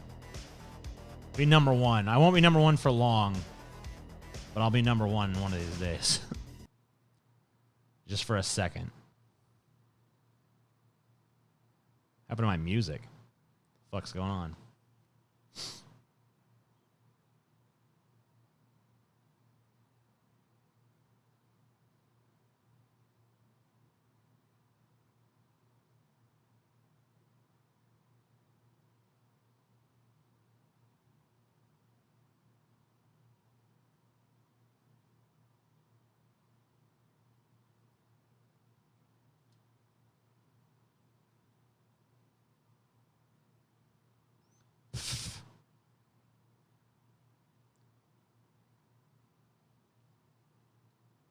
Get to the other side of this shit. Don't want that. Try to move across the board. Can't get too close to anybody though, because they will eat my ass.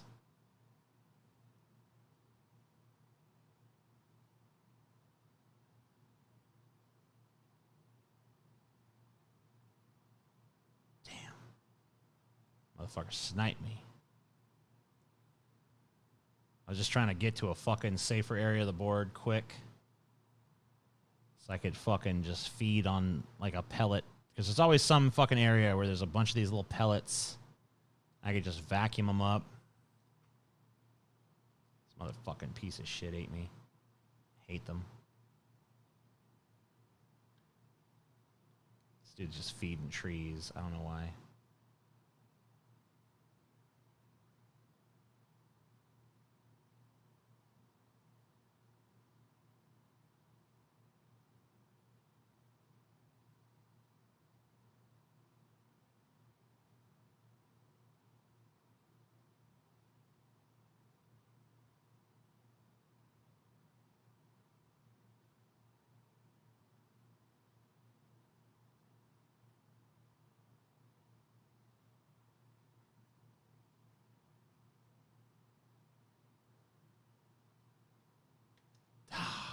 Too slow.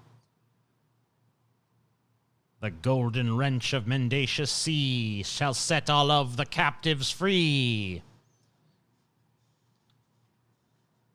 TJ should play Animal Crossing. I don't want to. I don't wanna. Let's see why the fuck my music stopped, because I said to play a whole fucking playlist. Did this stupid, like, are you still doing this shit?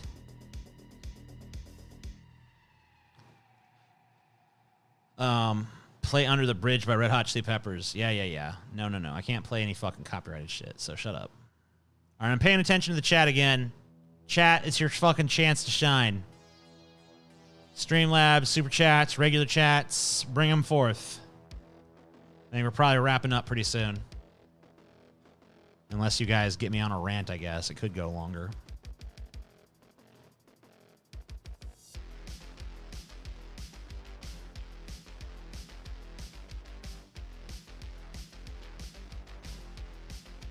What is this? What streamers I want to talk to in the future? I'm actually really more interested in talking to like horror movie people. I'd love to talk to some like B-movie actors.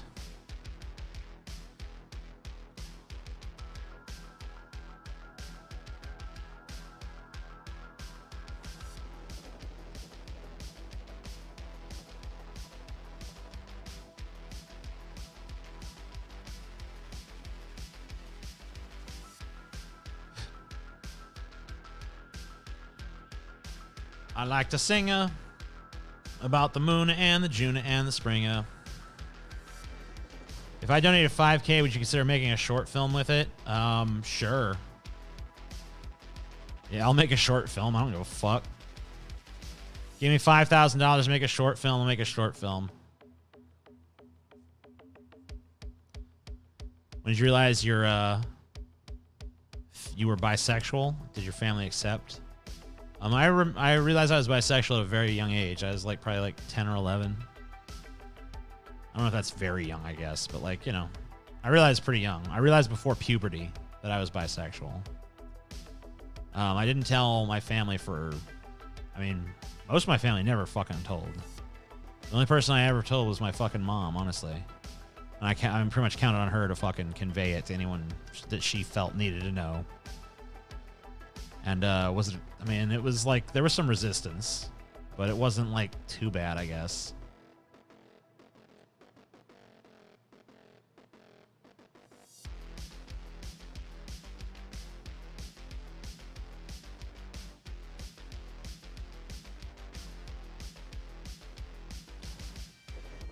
What do you think of the root cause of transphobia and homophobia?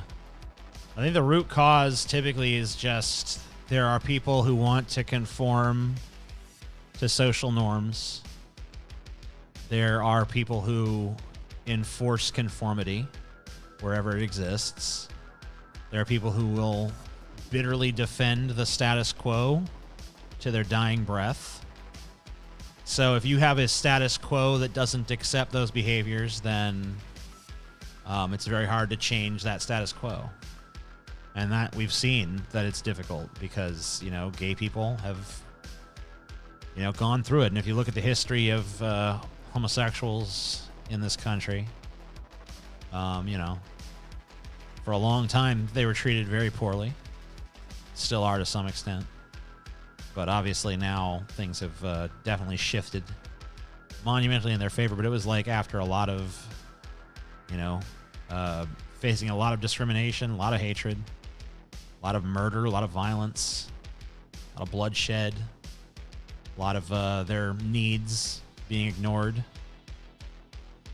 Black people continue to struggle. Latino people, Asian people. Everybody has their struggles. I think, the main struggle that everyone fucking can experience together with some solidarity is the struggle of the classes, because the truly ruling class in this country are so tippy top and separated from the rest of us that we all kind of know what it's like to be subverted to them. But, one of the things that the ruling class does is it divides people against each other. It's if you feel miserable and downtrodden and you're not getting ahead in life and you don't have the things you want, it's easy to point to some outsider and say, oh, well, the reason I don't have things good is because this outsider is ruining things with their degeneracy or whatever. You should get a plant to debate Paul on a topic that makes him cringe like piss. Get a plant? Like a planted person? I don't even know what. Or like an actual house plant. I don't know what you mean. Do you think black people in America have a unique racial struggle that transcends class? I don't think it transcends class. I think it intersects with class.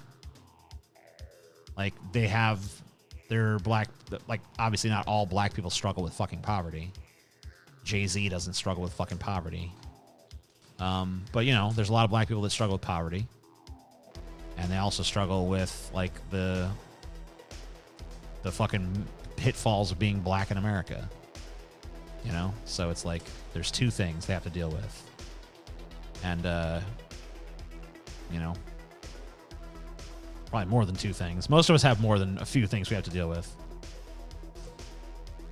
Rich and poor black people have the same racial struggle. I mean, yeah, to some extent. I think money does alleviate even some of the racial struggle, to be honest with you. Because, the intersection is not just as cut and dry as, well, they have class struggle and racial struggle. The racial struggle changes the nature of the class struggle changes the nature of the racial struggle to some extent, and in some instances, not across the board. Oy vey, class consciousness. What's wrong with class consciousness? Class consciousness is a good thing. Are you a botany fan or a marine biology enjoyer? Marine biology is probably more interesting to me than botany.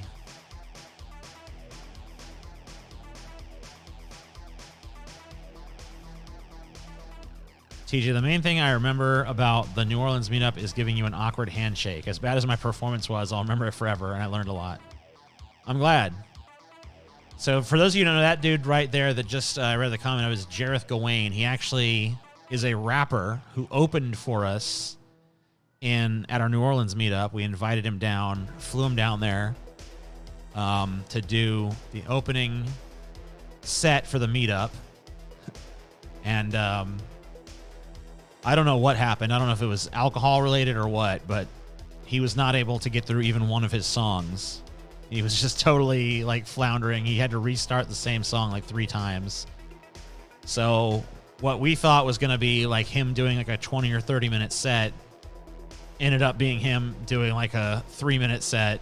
And then we came out and tried to like usher him away, but he didn't understand to leave the stage. So he just kind of wandered around in the back until one of us like forcibly pushed him off the stage.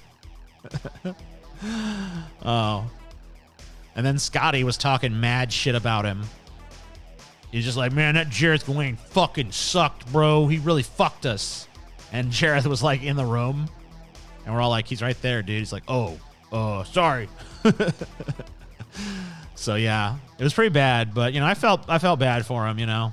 I think he just got a little bit too drunk, to be honest with you. I don't know if that would be his summation of, you know, whatever. Being black has caused zero interference in my life. I know that's anecdotal, but it's true for me as well as literally all my other black friends. Okay. So yeah, I mean, whatever. I'm not going to fucking sit here and argue your personal experience, but I fucking have a strong fucking inclination that you're being dishonest. But whatever. I ain't going to fucking argue with you about your own personal fucking experiences. Sounds like an awesome time. I mean, it was awesome. Like, the meetup was great overall. Dude, I'll tell you another story about that meetup.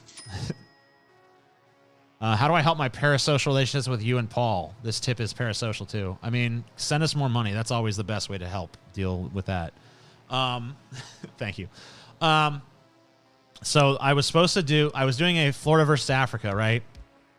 And, you know, I had everything planned out, how I was going to do it and all this shit and blah, blah, blah, blah. And, you know, I'd done all this stuff the night before to prepare for the meetup and make sure everything was, like, in order and shit. And then I'm at the meetup venue, and it's like, we're going on stage in, like, an hour, right? And I was like, oh, my God. I did not prepare any fucking actual questions for Florida versus Africa. And that's, like, supposed to be, like, the segment I'm doing. I'm like, holy shit, I don't have anything. And I had to, like, really fucking crazy in a mad scramble come up with like 20 fucking things in a mad dash to the finish line to fucking fill my segment up with. I'm like, oh my God, I didn't do anything for my segment. How the fuck did I not do this? And yeah, so I fucking literally the hour before people started arriving was doing nothing but putting together my Florida or Africa questions so that I could do my segment of the fucking show. Oh, that was a brutal fucking thing. I was so fucking, I about shit my pants when I fucking realized that I had not prepared anything. I don't know how the fuck I managed to put something together. Yeah, and I still did the best. I said the fucking venue like was asking if I would just come back by myself. That was how fucking good I was. They were like, man, this guy is the real star or whatever. You're a star, kid. Outshone Scotty, outshone Paul. To the point where people who didn't even know who the fuck we were like, man, this guy's got it. So basically, I'm the best. Actually, Scotty and Paul both did pretty good. I think Paul, for that meetup, didn't really do the best story he had in his arsenal. Like, I don't know. He definitely, like, Paul has a particular story that I feel like should just be the story for the meetup, but I think he feels like he has to change it up. And I mean, like, I leave it up to him what he does for his fucking section, but there's a story he does that I would, if I were him, I would only tell that one. Because it is just like the crown jewel of the Paul's Ego story collection, in my opinion. But I can see getting bored doing the same shit, so whatever. Like father, like son situation. Indubitably, indeedly. I wonder what Paul and Scotty would have to say about that. I mean, I'm sure they would fucking vehemently disagree and say that their shit was the best. Do you like the smell of your own farts? I mean, sometimes. Which story is it? I don't want to tell you. That's for me to know and for you to not know, bitch. Come to a meetup. I don't know. Thoughts on last 5 Clint Eastwood films? What have they been? I don't think I've been watching lately. I think I had a really fucking big Clint Eastwood boner until he talked to that chair at the RNC, and then I kind of didn't really look at him the same after that. Which Paul story is it? It involves a mansion, I'll tell you that much. Yeah, it's that one. The dominatrix of the party story. You know it.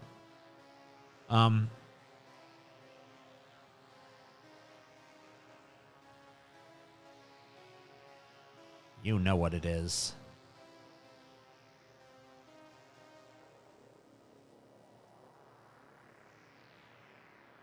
Is it the Vampire Life story? Most of us probably heard that. Yeah, but it's the best story. It kills, and it kills live, dude. It fucking kills live.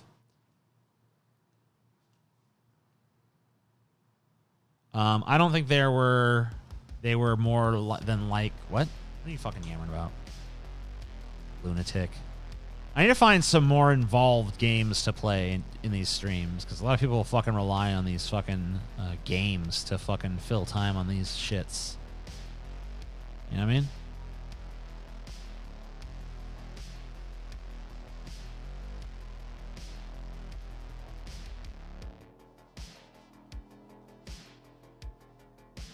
We need to bring back story time with Paul. Yeah, that is a good one. Old Crow gave $2. Says thank you. Did DP keep doing story time with Paul after Paul left? I don't know. Probably discontinued that segment, huh? Just do Twitch. Do Twitch. I honestly don't even understand Twitch, so I don't even know. Maybe someone can like restream. I'll have to like set up like a restream to Twitch or something one of these days. Greetings from California, fellow Polish fan. Thank you. I don't know. I don't really give a shit about Poland, but yeah, thank you. Story time with Paul. Now 100% Paul free. Yeah, good point.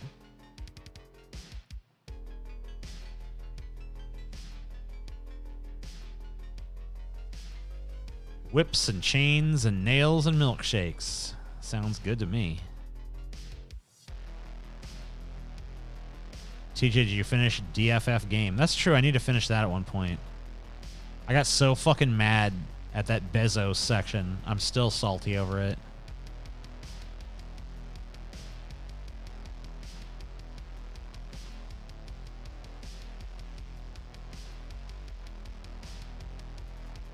Twitch is only for girls with fat asses who fart into their mics. Damn.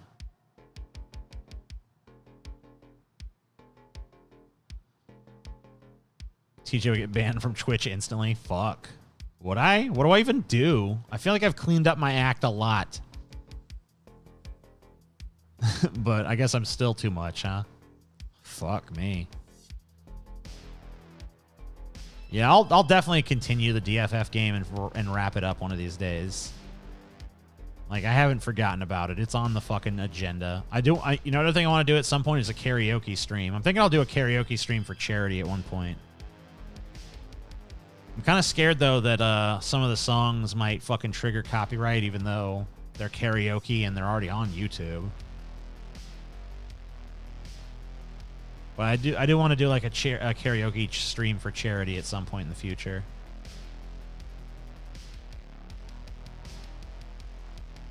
Do you and Onision still talk? I pretty much never talked to Onision.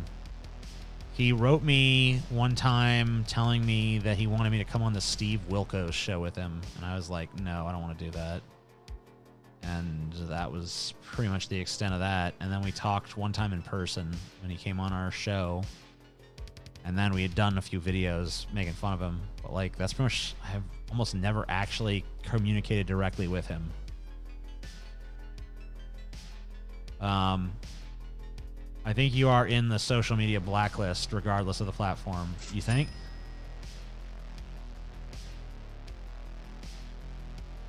Paul still hasn't shut up on DP, but he has chilled out on DFF.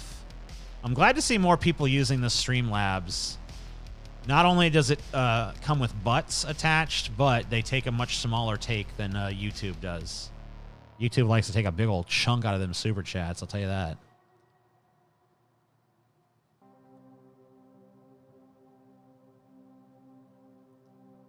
Would you sing karaoke in the real octaves of the songs? No, that's not the point of karaoke. The point of karaoke is to fucking entertain people with a fucking over-the-top fucking performance, right? I'll sing it how I sing it. You guys saw my performance of I guess you guys might not have seen it. I'll fucking show you guys really quick my performance of Hotel California that I did on one of my streams. How am I I'm not on the Deep Fat Fried account. That's fucking retarded. Anyway, whatever. Doesn't really matter.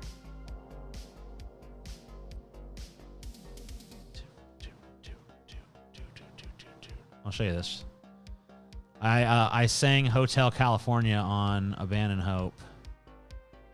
And yeah, let me just get it down. And I'll show you about how much attention I pay to those kind of details. So I did an Abandon Hope. I do an Abandon Hope for my patrons. I do an Abandon Hope every month. And one of the things I did on Abandon Hope was I did this karaoke cover. I guess you could call it a cover of Hotel California.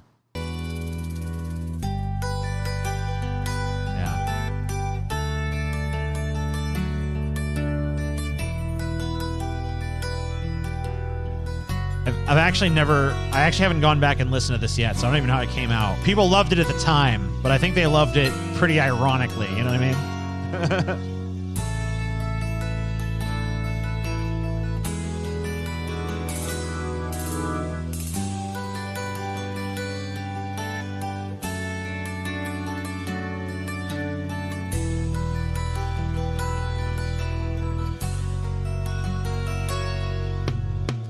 On a dark desert highway, cool wind in my hair, warm smell of colitas, that's marijuana, rising up through the air. Up ahead in the distance, I saw a shimmering light. My head grew heavy and my sight grew dim. I had to stop for the night. There she stood in the doorway. I heard the mission bell, and I was thinking to myself, this could be heaven, or this could be hell. Then she lit up a candle, and she showed me the way.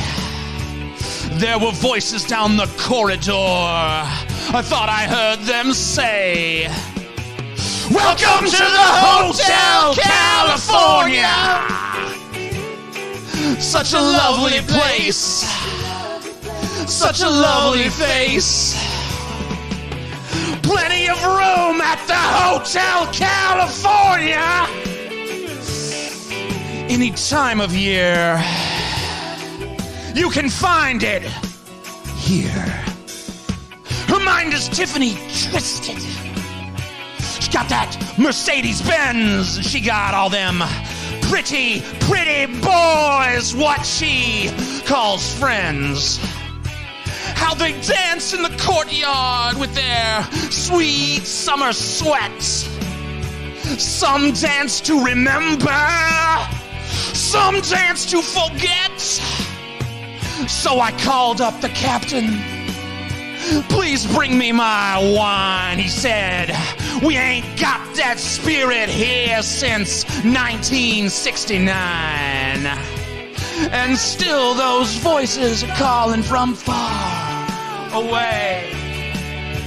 Wake me up in the middle of the night just to hear them say, "Welcome to the Hotel California. Such a lovely place. Such a lovely face. They're living it up at the Hotel California. What a nice surprise. Bring your alibis. Mirrors on the ceiling. Pink champagne on ice. And she said, we are all just prisoners here of our own device. And in the master's chambers they are gathered for the feast. They stab it with their bendy straws, but they just can't kill the beast. Last thing I remember, I was running for the door. I had to find a passage back to that place I was before. Relax, said the night man. We are programmed to receive. You can check out any time you like, but you can never leave.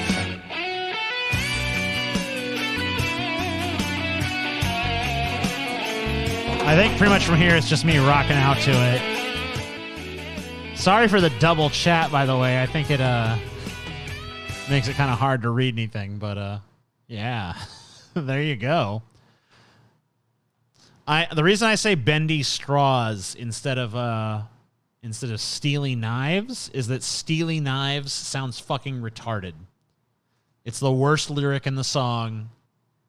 And bendy straws is equally dumb, but it's more fun. So that's why I sing bendy straw. I always do, by the way, even if I'm singing it in the car or something.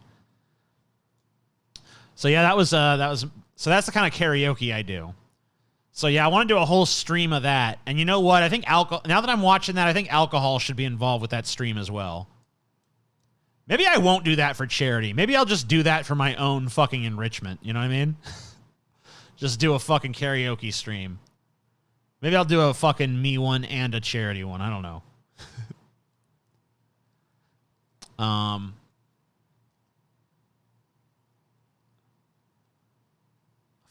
I hate the fucking Eagles, man. I don't get why. I mean, the Eagles are good. Fuck you, fucking the dude. You need to calm down, bro.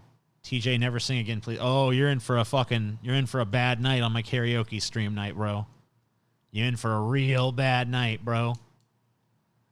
It's so bad, it's fucking good. That's because I just go for it, man. You ain't gonna see no restraint out of my ass, bro. I wasn't drunk, no. That was sober. Or, I don't know, maybe high, but I definitely wasn't drunk.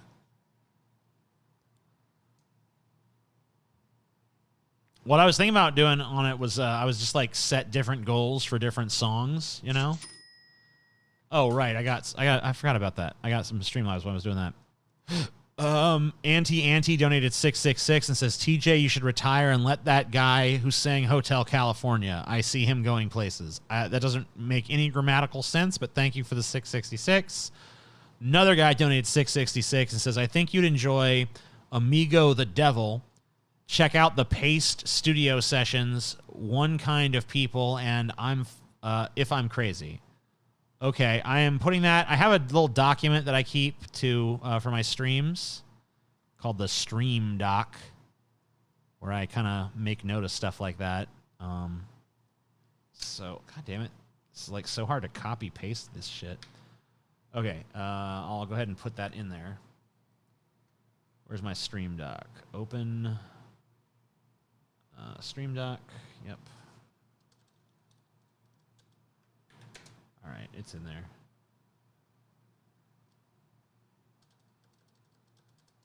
All right, I've marked it. So hopefully one of these days I'll go through my Stream Doc. A lot of loose threads in there. Maybe I'll just have like a stream. Maybe when the Stream Doc gets filled up with stuff people have said to me, I will do a Stream Doc stream where I fucking pick up, like, close out all the loose ends and see what's going the fuck on, you know?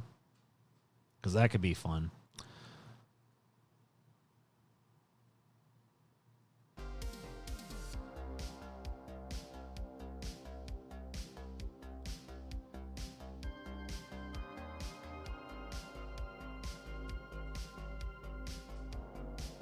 TJ is the Tommy Wiseau of music.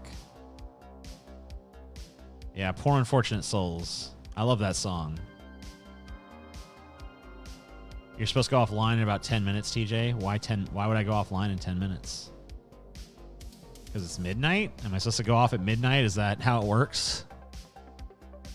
I missed the Crowder versus Cedar segment. Yeah, all the actual segments are done. All the actual segments of this, I think, were finished about 2.5 hours. If anyone wants to, by the way, do timestamps for me so I can like create chapters on this so people can actually know where to go for what stuff, that'd be really fucking sweet. At the very least, I'll pin the comment. But yeah, I need to start doing chapters on these, especially when I actually plan out stuff to talk about. What time was it, please? I don't know. It was a while ago. Fuck. Anyway, I think that's probably pretty good for a show, right? I've been doing it for about 3 hours, 47 minutes. That seems reasonably long. I know there's people out there that like to stream for fucking like 8 hours, but I'm getting bored. I've got some new Amazing Atheist videos coming your way pretty soon. Coolman's editing them. I'm giving him a shot at that. So you can check that out. Thank you guys, everyone who tuned in. Thank you guys, everyone who fucking donated via Streamlabs or Super Chat. Thank you, everyone who asked interesting questions. Thank you, everyone who just watched. Thank you, everyone who even asked stupid fucking questions, because you know what? Your stupid questions were what made the smart questions look good in comparison. So, love you all. See you soon.